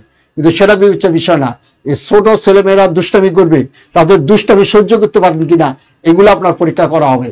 এখানে ডিসির পক্ষ থেকে এডিসি শিক্ষা থাকবে, তারপরে অনেক সময় প্রাথমিক শিক্ষা অফিস থাকে, অনেক সময় ওই জেলার মধ্যে যদি কোনো কালেক্টরেট অফিস, অর্থাৎ ডিসি অফিসে ভাইবা হয়তো দেখা গেছে জেলার অনেক সময় একজন শিক্ষককেও ডাকে, কলেজের শিক্ষককেও ডাকে, এভাবে 3 জন বা 4 জন নিয়ে গঠিত হয়। তাইলে আপনি এই সফট স্কিল নিয়ে আপনি বেশি কেয়ারফুল থাকবেন।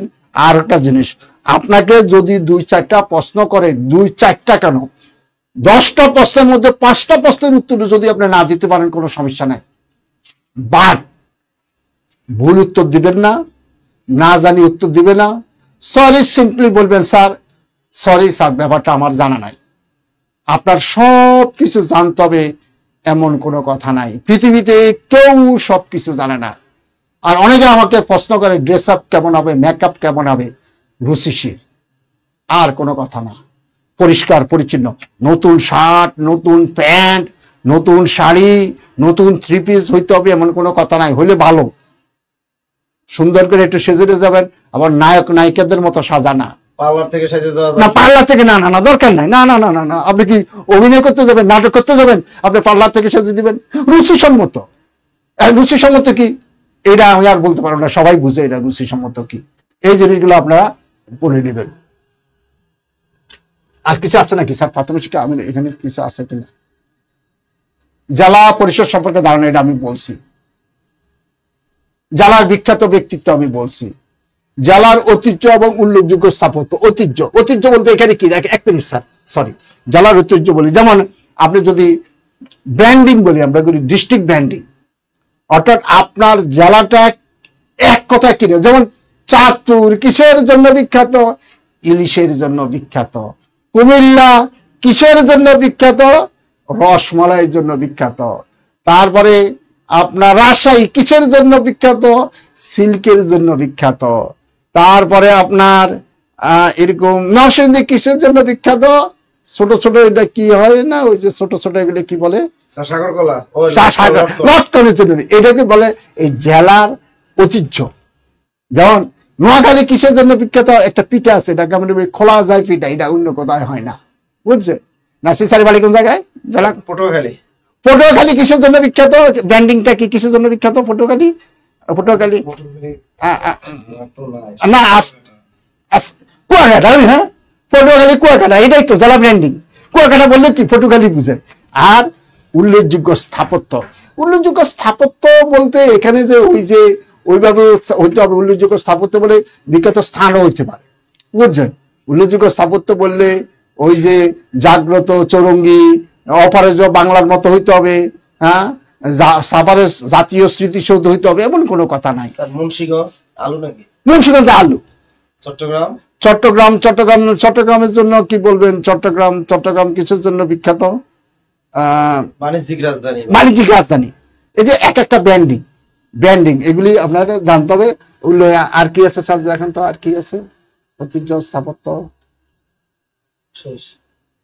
আচ্ছা এইগুলো, আচ্ছা এগুলি এইগুলি বেশিরভাগ এগুলি জিজ্ঞেস করে হ্যারি, এগুলি নিয়ে আপনারা কোনো টেনশন করেন না। আর 2 তারিখ থেকে যে প্রশ্নগুলা করে আমার সাথে আলাপ করবেন। এখন এই যে মেজবান, ওই ক্যাপ্টেন বলছেন বাণিজ্যিক রাজধানী মেজবান, হ্যাঁ মেজবানও বুঝলেন, চট্টগ্রামের সুটকি, রাইট চট্টগ্রামের সুটকি। আচ্ছা স্যার একটু প্রশ্ন বলেন, ছেলেমেয়েরা বলেন, কারণ এগুলি সম্পর্কে আমার একটু ভাইবার সম্পর্কে আমার ধারণা আছে তো একটু, এই জন্য ছেলেমেয়েদের একটু বলে দিই, একটু বলেন কিছু প্রশ্ন বলেন, আপনি প্রশ্ন আহ্বান করেন। শরীয়তপুরে কি আছে? আচ্ছা এটা একটু জেনে নিন, আমরা তো সবকিছু আর বলতে পারবো না। যে জেলার ব্র্যান্ডিং, যেমন আমের জন্য কি, আমের জন্য মনে হয় চাঁপাইনবাবগঞ্জ, এটা বলবেন। হ্যাঁ আর কার কোনো প্রশ্ন আছে? হ্যাঁ প্রশ্নগুলা বলেন। চট্টগ্রামকে 12 আউলিয়ার দেশ বলা। চট্টগ্রাম 12 না, 12 হলে চট্টগ্রাম, 12 না সিলেট না, চট্টগ্রাম 12 হলে সিলেট হলো 360 আউলিয়া। স্যার বোরকা পরে গেলে কি মানে কোন কালারে বোরকা পরা উচিত? আচ্ছা গুড গুড, এটা খুব ভালো প্রশ্ন, ধন্যবাদ নাসির স্যারকে। এই যে এই জিনিসটা আমি বলে দিই, বোরকা শুনেন, আপনি আমাদের বিশেষ অনেক ক্যাডার অফিসার হয়, পায়জামা পাঞ্জাবি পরে যায়, কোনো সমস্যা নাই। তবে বোরকাটা পরলে আমি বলবো একদিন যদি আপনি বোরকা না পরেন, এটা ধর্মীয় ভাবে যে খুব পাপ হবে আপনার না, আল্লাহ সবকিছু জানে, আল্লাহ মহান, প্রয়োজনে কিছু করা যায়। হ্যাঁ আপনি যদি বোরকা পরেন তাতেও সমস্যা নাই। তো বোরকাটা বললে আমি আপনাকে বলবো অনেক সুন্দর সুন্দর বোরকা আছে, বোরকা পরে যাবেন, তবে মুখ ঢেকে যাবেন না, মুখ ঢেকে যাবেন না, কারণ আপনার পটুর সাথে আপনার মুখটা পরীক্ষা করা হবে। এটা হলো আমার। আর আমার সবচেয়ে সাজেশন হলো ওই একটা দিন যদি আপনি বোরকা না পরে সুন্দর করে আপনি রুচিসম্মত ড্রেস পরে যান, আমি যতটুকু জানি ইসলাম অ্যালাউ দিস। তবে আমি আপনাকে বাধা দিব না বোরকা পরে যান, আর বোরকা পরে গেলে আপনাকে নেগেটিভ ভাবে দেখবে, নো, এটা একটা ভুল ধারণা। তবে হ্যাঁ, মুখমণ্ডলটা আপনার ওপেন থাকতে হবে যাতে আপনার পটের সাথে আপনার মুখমণ্ডল মিলে দেখতে পারে। স্যার বলুন। আর তো কিছু প্রশ্ন দেখতেছি না। হ্যাঁ। একজন স্যার, হোয়াইট ঘড়ি পরা যাবে কিনা? ঘড়ির কালারটা কেমন হওয়া উচিত? ঘড়ির কালারটা কেমন হওয়া উচিত, এটা আমি ঘড়ি পরে যাওয়া ভালো। কারণ অনেকে কি করে মোবাইল থেকে, আমরা এখন আমাদের একটা বদভ্যাস হলো আমরা মোবাইল থেকে টাইম দিকে, আসলে দুটা ফাংশন ভিন্ন। এখন রুচি সম্পন্ন একটা সাদা হলে সমস্যা তো আমি দেখি না। আমার মনে হয় ওই যে আমি মনে হয় চেইন বুঝাচ্ছেন তো, একটা হলো লেদার আমরা দেখি, আবার কিছু কিছু চেইন আছে, আর চেইনও চলে, কোনো সমস্যা নাই, সুন্দর রুচিসম্মত হইলেই হবে, এটা কোনো ধরাবাঁধার নিয়ম নাই। আপনি কেন এই সহকারী শিক্ষক পদে চাকরিটা করতে চান? স্যার সহজ কথা স্যার, আমার চাকরি দরকার, একদম স্যার আমার চাকরি দরকার। আমি আমার এটা হলো সব কথা, যে আমি দেশের সেবা করব, আমি একেবারে দেশকে উল্টে বলাবো, এগুলি রোমান্টিক কথা, এগুলি করে স্যার আমি এমএ পাস করছি, আমার চাকরি দরকার। আমি যদি আমি এখানে পাই, আমি শিক্ষকতার চাকরি করব। যদি বলে, যদি প্রশ্ন করে যে আপনি যদি এর চেয়ে ভালো চাকরি পান তাহলে কি আপনি চাকরিটা ছেড়ে দিবেন? আপনি বলবেন স্যার সবাই তাদের ভালো দেখে, উন্নতি দেখে, আমি যদি এর চেয়ে কলেজের শিক্ষকতা হিসেবে আমি চলে যাবো, আমি যদি প্রশাসনে যাই স্যার নিশ্চয়ই আমি যাব। অনেক সময় অনেকে বলে, তো ওরা বুঝে বলে এটা মিথ্যা কথা বলে, এখানে কোনো বাহতাবাজির আশ্রয় নেবেন না। স্যার আমার চাকরি দরকার, সরকার এখানে বিজ্ঞাপন দিছে, আমি অ্যাপ্লিকেশন করছি, আমি যদি চাকরি পাই আমি একেবারে মন প্রাণ দিয়ে, হৃদয় দিয়ে চাকরি করব। অন্য জব থাকতে আপনি কেন প্রাইমারি জব করতে চান? স্যার অন্য জব থাকতে আমি প্রাইমারি জব করতে চাই, আমার তো যে কোনো একটা চাকরি হলে হয়েছে। আমি ওই এই প্রাইমারি শিক্ষক থেকে, এটা একটা মহৎ পেশা, নো ডাউট, এর চেয়ে যদি আমি বিসিএস হই আমি চলে যাব স্যার। এখন এই মুহূর্তে তো আমার চাকরি নাই, এই মুহূর্তে তো আমার যে কোনো চাকরি দরকার। আপনি তো অন্য একটা চাকরি থেকে এখানে আসতেছেন না, তাহলে তো আপনি শুধু এতটুকু বলবেন, হ্যাঁ এই জাতীয় প্রশ্ন করে, স্যার আমি যেহেতু এখন আমার হাতে কোনো চাকরি নাই, সরকার আমাকে যদি সুযোগ দিছে, আমি অ্যাপ্লিকেশন করছি, আমি যদি চাকরি পাই এখানে চাকরি করব। এখন ভালো কিছু সাবজেক্ট আছে, যেমন ল।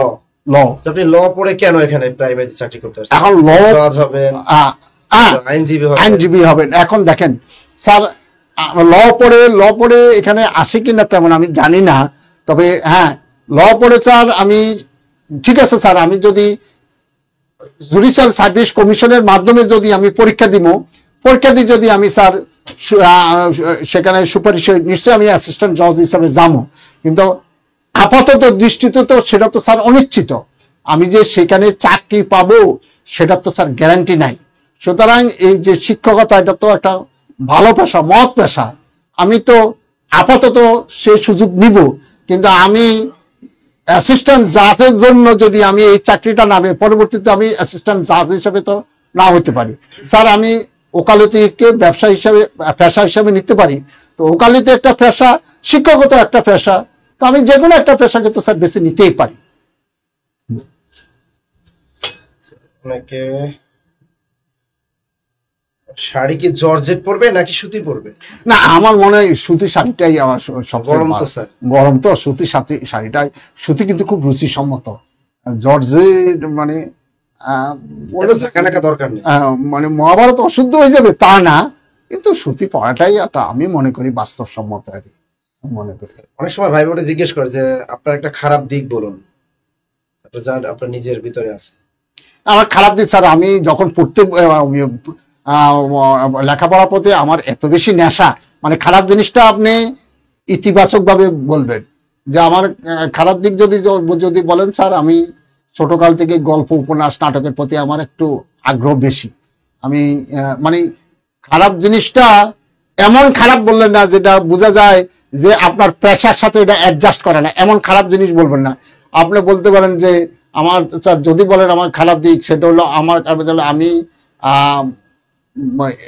কো কারিকুলাম অ্যাক্টিভিটিসের প্রতি আমার যোগ বেশি, বা আমার আমি ভ্রমণ পিপাসু, এটা কিন্তু ইনডাইরেক্টলি কিন্তু আপনার শিক্ষার পক্ষেই যাচ্ছে।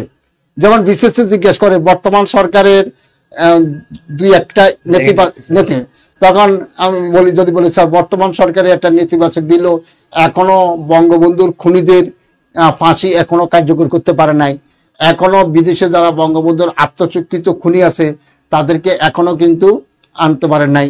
তো এই দেখেন, এটা আপনি সরকারের বিরুদ্ধে বলছেন, কিন্তু প্রকারান্তরে এটা সরকারের পক্ষ চলছে। ও আরেকটা জিনিস খুব গুরুত্বপূর্ণ, বঙ্গবন্ধু যে বইগুলো লিখছে, বঙ্গবন্ধুর বইগুলা সম্পর্কে আপনারা পড়ে নেবেন এবং এগুলি বঙ্গবন্ধুর বই সম্পর্কে জানবেন, এবং বঙ্গবন্ধু নিয়ে যত প্রশ্ন আছে সব প্রশ্ন কিন্তু আপনাদের জানতে হবে।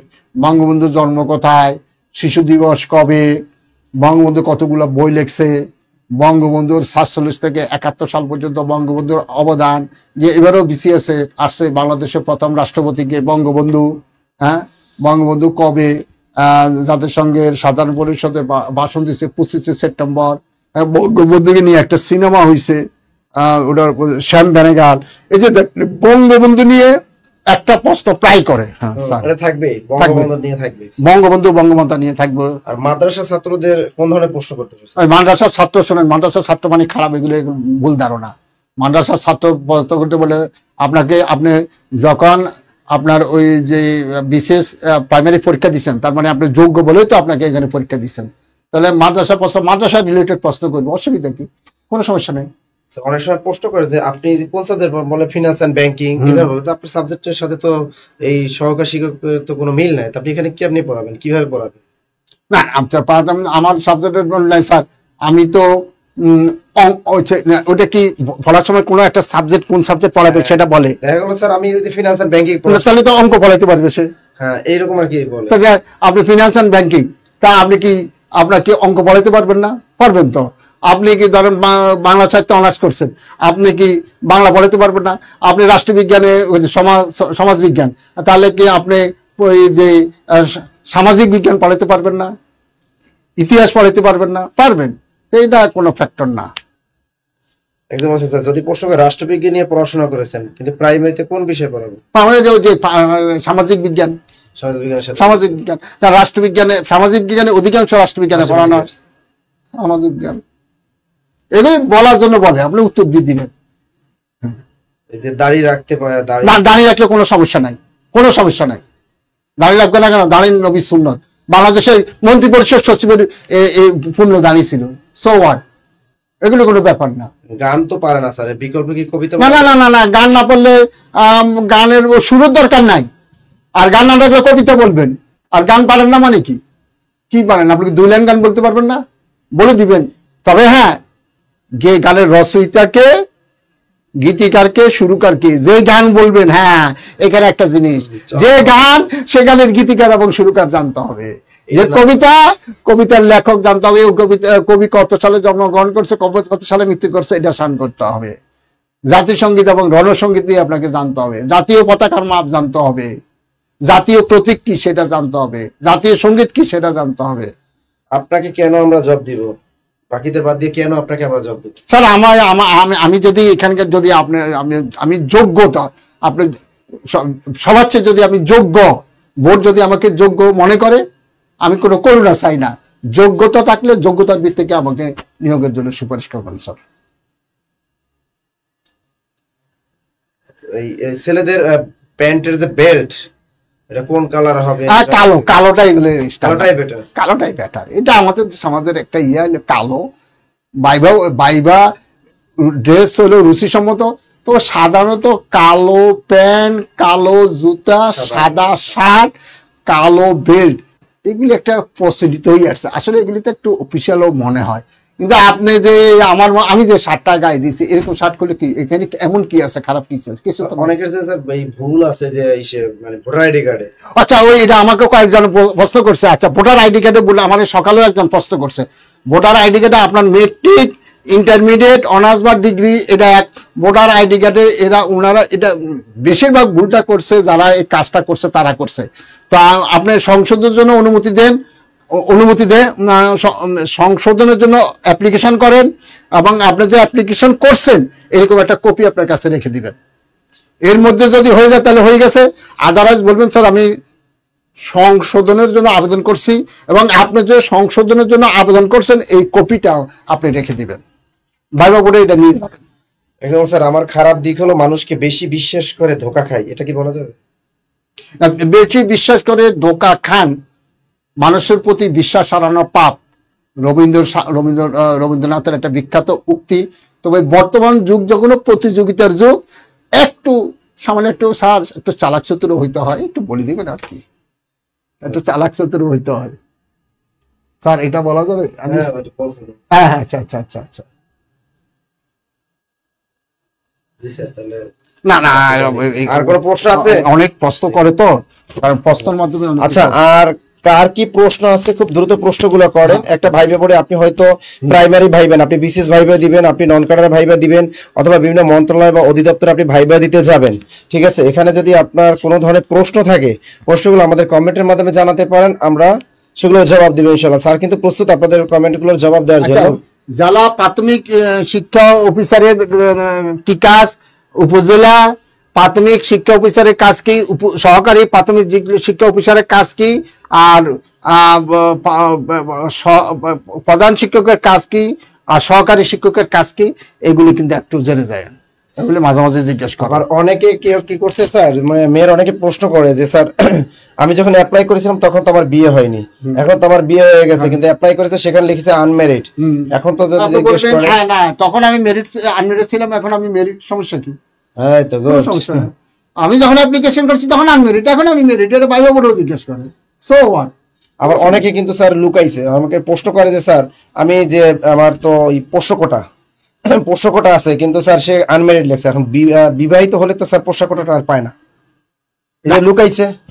না মানে যখন সে অ্যাপ্লিকেশন করছে তখন তো আর বিবাহিত ছিল। তখনও বিয়েতে লুকাইয়া আবেদন করছে, এরকম দুই একজন প্রশ্ন করছে স্যার আমি তো লুকাই করছি, এখন কি আমার কি বলবো আসলে। না, এখন এগুলি তো মানে তদন্ত হয়। হ্যাঁ তদন্ত হয়, ধরা খেতে পারে। এক মেয়ে তো বলছে স্যার আমি কি তাহলে আমার হাজবেন্ডকে ডিভোর্স দিয়ে দিব? না না না না না, এটা কোনো কথা? এইটা কোন কথা হলো না। তা আপনি কি আপনার এই যে দেখেন আপনার চাকরি না, এখন তো আমি একটা আপনাকে একটু ইয়ে করতেছি, চাকরি বেশি না হাজবেন্ড বেশি? আমি তো বলবো হাজবেন্ড বেশি না, আর চাকরির জন্য আপনার হাজবেন্ডের এটা আমি জানি আপনি ইয়ার কি করে বলছেন, বাট এটা কোনো যুক্তিসঙ্গত কোনো কথা না। আপনি আপনি প্রশ্ন করে না আসলে মেধায় আসবেন ইনশাল্লাহ, সো হোয়াট। আচ্ছা, আর কোনো প্রশ্ন থাকলে একটু কমেন্টের মাধ্যমে আমাদেরকে জানান, যে ভাইবা সম্পর্কে কোনো প্রশ্ন থাকলে একটু জানান আমাদেরকে। আচ্ছা গুড। মাদ্রাসা থেকে ফাজিল পাস কোনো সমস্যা নাই, মাদ্রাসা থেকে পাস করলে কোনো সমস্যা নাই, মাদ্রাসার ছেলে মেয়েরা অনেক মেধাবী, এগুলো ভুল করে। সালোয়ার কামিজ কোন রং ভালো হবে? রুচিসম্মত, রুচিসম্মত। হ্যাঁ সালোয়ার কামিজ এগুলি আপনার আশেপাশে আপনার বান্ধবীরা আছে না, মেয়েদের কিন্তু ড্রেস সেন্স বেশি, ড্রেসের ব্যাপারে একজন মেয়ে আরেকজন মেয়েকে জিজ্ঞেস করে নিয়েন, মেয়েদের ড্রেস সেন্স বেশি। অবশ্যই এখানে কিন্তু একটা জিনিস, ড্রেসে বলছেন এখন আপনার লিপস্টিক যেটা পরবেন ওটাও কিন্তু স্যার একটু ওই ড্রেসের সাথে ম্যাচিং করে পরলে কিন্তু ভালোই লাগবে। এটা তো ম্যাচিং তো ব্যাপার, ম্যাচিংটা করেন, ম্যাচিংটা করলে ভালোই লাগবে, ম্যাচিং তো ব্যাপার, অবশ্যই ব্যাপার। তবে যে বলি পোষ্যকোটা যাদের আছে, যারা অ্যাপ্লাই করবেন, সবাইকে একটা পরামর্শ হলো, আপনি কিন্তু বিবাহিত হলে পাবেন না, ছেলে হন আর মেয়ে হন। কেন জব রাখেন, আমি কেন জবটি করতেছি, এটা কি বলছেন স্যার? এটা প্রশ্ন আপনি জবাব দিয়ে দিয়েছেন স্যার। জব করতেছেন, আমার জব প্রয়োজন স্যার। ঢাকাতে হাজবেন্ডের সাথে থাকি, এখন যদি প্রশ্ন করে কোথায় থাকি তাহলে কি বলবো? হাজবেন্ডের সাথে থাকি, অসুবিধা কি? কোনো সমস্যা নেই। খালি আমি কেন জবটি করতে, প্রশ্নটার উত্তর তো বলে দিয়েছেন স্যার। ভাইবার মার্কের সাথে লিখিত মার্ক যোগ হবে? হ্যাঁ হবে হবে হবে, ভাইবার মার্কের সাথে লিখিত মার্কের যোগই আপনার মেধা তালিকা করা হবে। এই জন্য লিখিত যারা ভালো করলে তাদের সুবিধা। নষ্ট হচ্ছে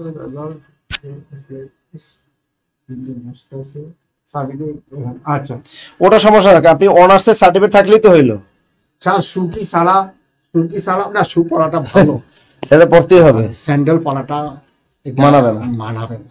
না তবে মাদ্রাসার ছাত্রদের যারা পাঞ্জাবি পরে যায় তাদের পাঞ্জাবের সাথে আবার কিন্তু আপনার সুন্না পড়লেও চলবে।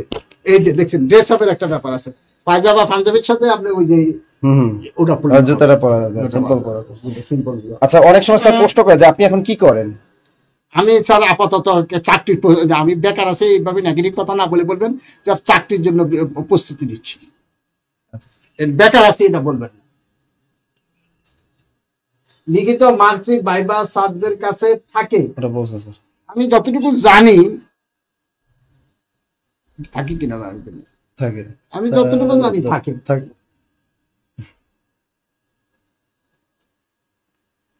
স্যার কি কি লিখতেছেন ভালো করে লেখেন স্যার। কি তদন্ত করতে কি বাসায় আসে জব হলে? অবশ্যই তদন্ত তো করবে, আপনাকে পুলিশ হবে। যে ঠিকানা দিচ্ছেন না ওই ঠিকানায় যাবে। আপনি অ্যাপ্লিকেশন করার সময় একটা ঠিকানা দিচ্ছেন, স্থায়ী ঠিকানা অস্থায়ী ঠিকানা, ওরা সুবিধা মতো ওই ঠিকানায় যাবে। শোনা পড়া লুফার করা যাবে কিনা? না, আপনি যদি ইন করে যান অবশ্যই কালো ওই পদে লুফার করা যাবে না। এটা এই ধরনের স্টাইলিস্ট করে ভাইবে বোর্ডে যাওয়া যাবে না। বয়স শেষ তাহলে কি বলা যাবে? বয়স আপনাকে জিজ্ঞেস করলে বলবেন যে আমার আর বয়স নাই। আপনার অযথা বলার দরকারটা কি? অযথা তো বলার দরকার নাই। কি এনআইডি কার্ডের ফটোকপি কি অ্যাটেস্টেড লাগবে? না না, এনআইডি কপির মেইনটা নিয়ে যায় ওই যে ভাই ভাই, বা আপনি ভাই ভাই মেইনটা নিয়ে যান, সাথে একটা ফটোকপি করে নিয়ে যান। কিন্তু যেমন আমার কলেজ থেকে একজন ওই আচ্ছা মার্কশিট চাইছে মনে হয়, মার্কশিট। তো সেই মার্কশিটটা ওই স্যারের কাছে আসছে, মার্কশিট পায় নাই, তখন আমি তার ওই যে ফটোকপিটা আমি সত্যায়িত করে দিচ্ছি। কারো যদি এরকম মূল মার্কশিটটা না থাকে অন্তত ফটোকপিটা আপনি কোনো টিচার থেকে সত্যায়িত করে নেবেন। হ্যাঁ, শাড়ির সাথে হিজাব পরা যাবে। যাবে যাবে না কেন? অবশ্যই যাবে। হিজাব তো মেয়েদের অনেক স্মার্ট দেখায়, অনেক সুন্দর। অনেকে তো মানে স্মার্ট ইয়ে করে ইয়ার জন্য কি বলবো, এটা তাদের একটা মানে ফ্যাশন, কোনো সমস্যা নেই। আমি পাঞ্জাবি পরিধান করছি, আমি দাখিল তাহলে অনার করছি, কোনো সমস্যা নেই, ওয়াশ পরা যাবে স্যার। স্মার্ট ওয়াচ পরা যাবে। আপনি এত স্মার্ট ওয়াচ দরকার কি? বেশি স্মার্ট দরকার নাই। আপনি প্রাইমারি স্কুলে সহকারী শিক্ষক নিয়ে চাকরি করবেন, সেখানে এত স্মার্ট ওয়াচের এত স্মার্ট দরকার নাই তো। সিম্পল ঘড়ি পরে যদি সুন্দর একটা ঘড়ি থাকে এখন পরে যান, অসুবিধা নাই। কিন্তু ঘড়ি হলে একেবারে আপনাকে দামি ঘড়ি পড়তে হবে এমন কোনো কথা নেই। আর যদি দামি ঘড়ি থাকে পরে যাবেন, অসুবিধা কি? জায়েদ খানের মতো আবার পরে যায় না, রোলেক্স পরে যায় না। রোলেক্স আমাদের গ্রাম অঞ্চলে কেউ রোলেক্স পরে যায় না, সেটা বলে যাওয়া যায়।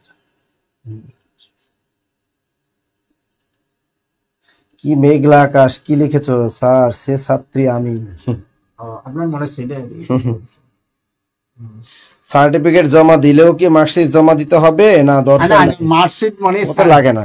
না না, মার্কশিট মনে চায় তারা সম্ভবত, কারণ ওই মার্কশিট থেকে একটা নাম্বার যাবে, হ্যাঁ নিয়ে যাবে সাথে করে, যা আছে মার্কশিট নিয়ে যাবে, মার্কশিট নেবে। সাদা পাঞ্জাবির মধ্যে কাজ করা যাবে? পাঞ্জাবি যাবে যাবে, অসুবিধা নেই, কোনো অসুবিধা নেই, কোনো অসুবিধা নেই। কো-কারিকুলাম সার্টিফিকেট 20 আছে, আমি কি ভাইবা বোর্ডে দিতে পারবো? নিয়ে যান সার্টিফিকেট। হ্যাঁ, কো-কারিকুলামের সার্টিফিকেটগুলো নিয়ে যায়। যাদের এই কো-কারিকুলাম কোনো সার্টিফিকেট আছে তারা নিয়ে যাবে, কারণ এটা আপনার আলাদা একটা যোগ্যতা। যারা বিএনসিসি করছে, রোমান ইচ্ছা, এটা নিয়ে যাবে, এটা যোগ্যতা। তার মানে কি আপনি ওই জায়গার জন্য ফিট বেশি। এবং আমরা ব্যক্তিগত জীবনে দেখছি, শোনেন, হারবার্ড ওই যে আপনার ওই যে বড় বড় কমিউনিটিতে যারা বৃত্তি নিয়ে যায়, ওদের কিন্তু আমাদের দেশ থেকে যারা যায় ওদের একেবারে শুধু এক্সট্রা ক্যালিবার দেখে না, ওদের কো-কারিকুলাম অ্যাক্টিভিটিস দেখে। আবার অনেকে অনার্স করে যারা পরীক্ষা দেবে, আপনি কেন মাস্টার্স করেননি? মাস্টার বাধ্যতামূলক না। আপনার বিশেষ চাকরির জন্য অনার্স, আপনার মাস্টার্স কিন্তু বাধ্যতামূলক না। তাহলে আপনার প্রাথমিক শিক্ষার জন্য মাস্টার্স তো আর বাধ্যতামূলক না। হ্যাঁ, অনলি যারা কলেজ এডুকেশন তাদের জন্য মাস্টার্স বাধ্যতামূলক, কারণ সেখানে মাস্টার্স আছে।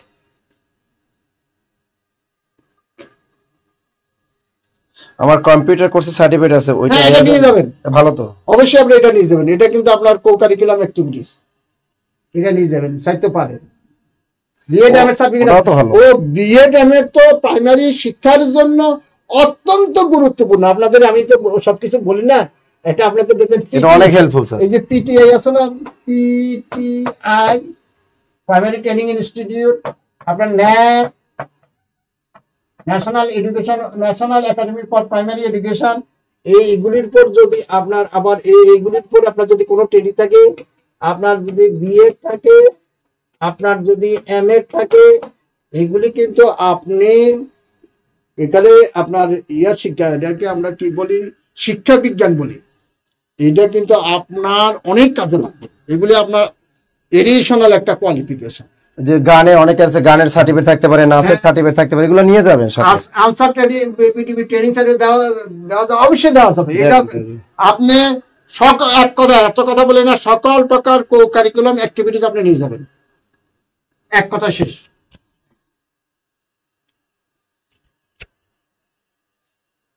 আর কোনো প্রশ্ন?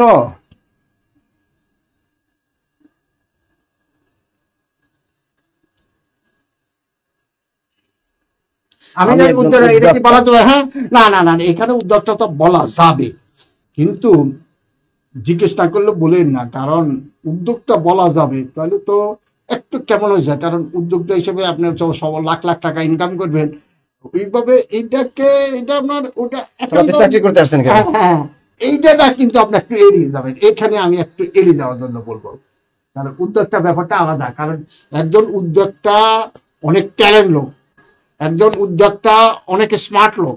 ব্যবসায়ীরা কিন্তু চাকরিজীবীদেরকে ট্যালেন্ট এবং স্মার্ট। তো আপনি যখন একজন উদ্যোক্তা হন, তাহলে আপনার তো প্রাইমারি স্কুলে শিক্ষকতা করার দরকার নেই, শিক্ষকতা যতই মহত্ব। উদ্যোক্তারা বর্তমানে অনেক টাকা ইনকাম করে। হ্যাঁ, এবং এই আপনার মাধ্যমে হাজার হাজার প্রাইমারি স্কুল প্রতিষ্ঠিত হতে পারে ওদের ভবিষ্যতে। সুতরাং এই ব্যাপারে আমি একটু রিজার্ভেশন দিব আপনাকে।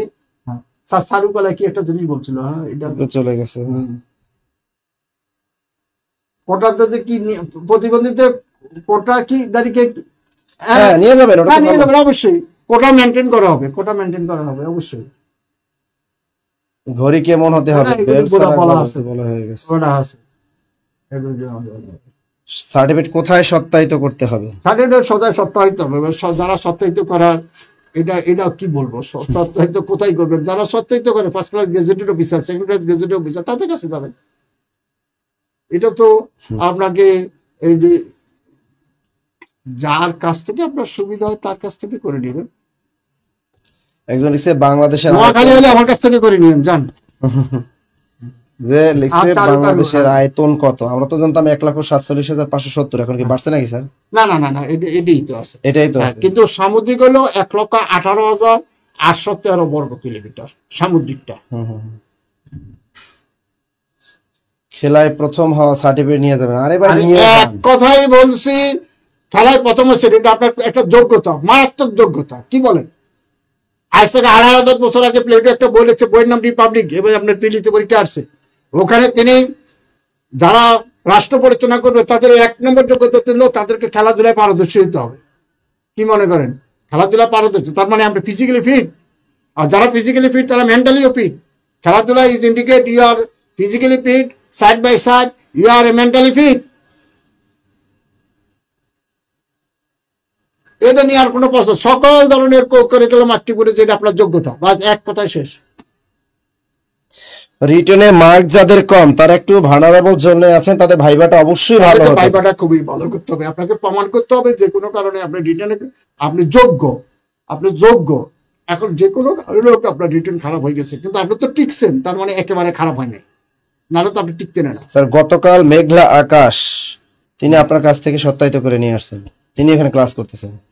মেঘলা, হ্যাঁ, গতকাল আমার কাছে এই আমার আমার মাস্টার্সের ছাত্রী, আমার রাষ্ট্রবিজ্ঞানের ছাত্রী মেঘলা, ধন্যবাদ। আমি গেছি, আমি তাকে করে দিছি। স্যার, মুক্তিযোদ্ধা কোটা কি আছে? আছে, প্রাইমারিতে আছে। আচ্ছা আচ্ছা, মুক্তিযুদ্ধ কোটা আছে, মুক্তিযুদ্ধের সার্টিফিকেট নিয়ে যাবেন। সেলাই কাজের সনদ নিয়ে যাবে। আরে না, এগুলো না, সেলাই কাজ এটা একটা দক্ষতা, নিলেও সমস্যা নাই, তবে এগুলা অতটা কাজে দেবে না, সমস্যা নেই। আনসার প্রশিক্ষণের সার্টিফিকেট না, এটা তো অবশ্যই অবশ্যই নিতে পারবে। আর কোনো প্রশ্ন? আর কোনো প্রশ্ন?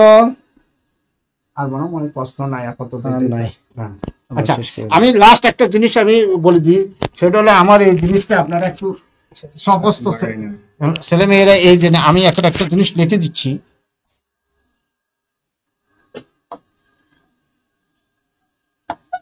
বঙ্গবন্ধু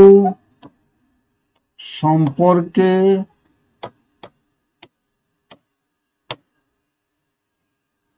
ভালো প্রস্তুতি।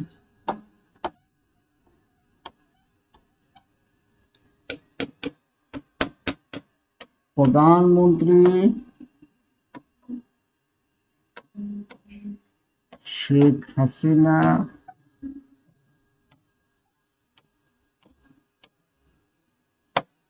উল্লেখযোগ্য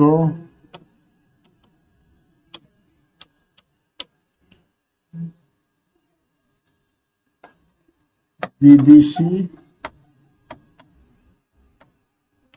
পুরস্কার।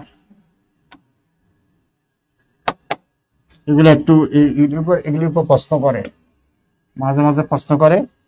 এগুলি বর্তমান সরকারের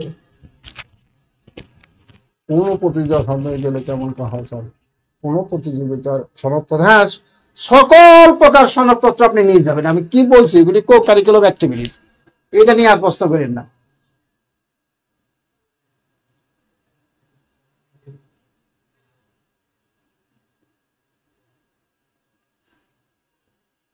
কয় সেট জমা দিতে হবে, কাগজপত্র কয় সেট জমা দিতে হবে, ওরা কি চাইছে আমি তো জানি না। ওরা যেভাবে চাইছে ওরা দেখে নেবেন, ওরা যেভাবে চাইছে ওইভাবে জমা দিবেন। আর কোনো প্রশ্ন নাই? হ্যাঁ, তাহলে কি আমরা শেষ করতে পারি? নাসির স্যার, তো প্রিয় শিক্ষার্থীবৃন্দ, আচ্ছা ওই নম্বর কি দিব নাকি? ফোন নাম্বার দিয়ে দেন, চাইলে আলাদা দিয়ে দেন, লাগলে আপনি। আচ্ছা, আপনারা অনেকে আমার নাম্বার চাইছেন, অসুবিধা নেই, আমারে ফোন করবো, অসুবিধা নেই। আমার রাতে 10টার পর ফোন দিন, আমি তাড়াতাড়ি ঘুমে যাই। হ্যাঁ, মেয়েরা কিন্তু রাত 10টার পরে ফোন দিবেন না স্যারকে, স্যার বলে দিছে। আমি ওই তাড়াতাড়ি ঘুমে যাই। 01780172618। ওকে, যাই হোক, ভাইবা সম্পর্কে যদি আরো কোনো কিছু জানার ইচ্ছা থাকে স্যারের কাছে, স্যার কিন্তু আপনাদেরকে নম্বরটা দিয়ে দিয়েছেন। যারা ভাইবা দিবেন তারা স্যারের সাথে একটু কথা বলতে পারবেন। আমি যে যেগুলো আলোচনা করছি বিগত, বিশেষ করে গত বছর আমি এই যেভাবে হোক আমি এই প্রাথমিক শিক্ষার অনেক ছেলেমেয়েদের সাথে আমার সাথে কথাবার্তা হয়েছে। তো আমি যে জিনিসগুলো জানছি, এই আপনি তুমি একটা কবিতা বলো তো, তুমি একটা গল্প বলো তো, আচ্ছা নাচতে পারো কিনা, একটা নাচো তো, আচ্ছা একটা ছেলে প্রস্তাব করে দিচ্ছে তুমি কি করবা, আচ্ছা তোমার ছেলের এমপির নাম, তোমার এলাকার এমপির নাম কি, একটা কটা সংসদীয় আসন, আচ্ছা বিখ্যাত একজন কবির নাম বলো, এই তোমার জেলায় কয়টা ইউনিয়ন আছে, তোমার জেলায় কয়টা সংসদীয় আসন আছে, তোমার জেলার এসপির নাম কি, তুমি কিন্তু ডিসি অফিসে পরীক্ষা দিতে গেছো, তোমার ডিসির নাম কি, এইগুলি মেইনলি বেশি করে জিজ্ঞেস করে। আচ্ছা তুমি কোন মন্ত্রণালয়ের আন্ডারে, তোমার মন্ত্রণালয়ের মন্ত্রী কে, তোমার মন্ত্রণালয়ের সচিব কে, এই প্রাথমিক শিক্ষা অধিদপ্তরটা কোথায়, ন্যাপটা করা, national academy for primary education কোথায়, আচ্ছা তো পিটিআই বাংলাদেশে কয়টা, পিটিআই কি দেয়, আচ্ছা বিএড এমএড কি। আচ্ছা, যাই হোক, স্যার আমাদেরকে অনেক সময় দিলেন, ভাইবা সম্পর্কে গুরুত্বপূর্ণ অনেক তথ্য দিলেন, যেগুলো আমাদের অনেকের কাছে এগুলো অজানা ছিল। তো অজানা বিষয়গুলো কিন্তু আমরা আসলে জেনে নিলাম যে ভাইবা বোর্ডে আসলে কি কি করতে হবে আপনাদেরকে, এগুলো জানলেন। এরকম স্যার কিন্তু আরো আগে 2টা ক্লাস দিয়েছেন। আপনারা এই জব মেডিসিন পেজের সাথে যুক্ত থাকবেন, এই পেজের সাথে যুক্ত থাকবেন। যুক্ত থাকলে আমরা, স্যার ফোনটা নিয়ে গেলেন নাকি? ও না, আচ্ছা ওকে ওকে, না আপনারটাই। আচ্ছা, এরকম স্যার আগেও 2টা ক্লাস নিয়েছেন। আপনারা আমাদের জব মেডিসিন পেজে যাবেন, সেখানে দেখেন নিচের দিকে স্ক্রল করলে কিন্তু আপনি সেখানে ভিডিওগুলো দেখতে পাবেন ভাইবা সম্পর্কিত। আর আপনাদের যদি আরো কোনো ধরনের ভাইবা সম্পর্কিত কোনো ধরনের কোনো প্রশ্ন থাকে, তাহলে আপনারা এই স্যারকে কিন্তু প্রশ্ন করতে পারবেন। এছাড়া অন্য কোনো ধরনের যদি প্রশ্ন থাকে তাহলে আপনাদের জব মেডিসিন আমার কাছে আপনারা প্রশ্ন করতে পারবেন, আমি ইনশাআল্লাহ আপনাদেরকে জবাব দিয়ে দিব। ওকে, এই যে দেখেন আপনাদেরকে কিন্তু আমরা জব মেডিসিন কিন্তু আপনারা বলেছিলেন আমরা যদি আপনাদের কাছ থেকে যদি 500 টাকা করে ভাইবার জন্য আমরা নিতাম, তাহলে কিন্তু মাশাআল্লাহ অনেক টাকা ইনকাম করতে পারতাম। কিন্তু দেখেন আপনারা কিন্তু অনেকেই আমাদেরকে বলছেন যে স্যার ভাইবা কোর্স করাবেন না, ভাইবা কোর্স করাবেন না। দেখেন আমরা কিন্তু কোনো ভাইবা কোর্স কিন্তু আমরা এই যে আপনাদের ফ্রি করাচ্ছি, এই জন্য আপনাদের কোনো ধরনের কোনো টাকা পয়সা আমরা কিছুই নিচ্ছি না। আমরা শুধু আপনাদের ভালোবাসা চাচ্ছি এবং বলছি যে জব মেডিসিন একটু যখন লাইভ ক্লাস হবে আপনারা একটু শেয়ার করবেন। ওকে, আপনাদের বন্ধু বান্ধবীদের কাছে বলবেন জব মেডিসিন সম্পর্কে, জব মেডিসিন সার্ভিস সম্পর্কে বলবেন। এবং আপনাদের আমাদের এখানে যে চলমান কোর্সগুলো আছে 10 থেকে 20তম গ্রেড, বিসিএস 47তম বিসিএস, 48তম বিসিএস কোর্স আছে আমাদের, 10 থেকে 20তম গ্রেড কোর্স আছে, অ্যাডভান্স প্রাইমারি কোর্স আছে, অ্যাডভান্স নিবন্ধন কোর্স আছে। এগুলো আপনাদের যারা পরিচিত আছে, যারা গ্রামগঞ্জে বিভিন্ন জায়গায় ছড়িয়ে ছিটিয়ে আছে, যারা মানে সরাসরি অফলাইন কোর্স থেকে বঞ্চিত, তাদেরকে অবশ্যই আপনি পরামর্শ দিবেন যাতে তারা অনলাইনে আমাদের সেবাটা নিতে পারে। কোনো ধরনের প্রশ্ন আছে? স্যারের নাম আবু নাসের টুকু স্যার, স্যারের নাম হলো আবু নাসের টুকু স্যার। ওকে, অনেক অনেক ধন্যবাদ আপনাদেরকে, অনেক ধন্যবাদ জব মেডিসিনের সাথে থাকার জন্য। ওকে, সবসময় জব মেডিসিনের যে কোনো ধরনের পরামর্শের জন্য আমাদের সাথে থাকবেন। ওকে, ভালো থাকবেন, সুস্থ থাকবেন, এই শুভকামনায় আজকের মতো বিদায় নিচ্ছি। আল্লাহ হাফেজ।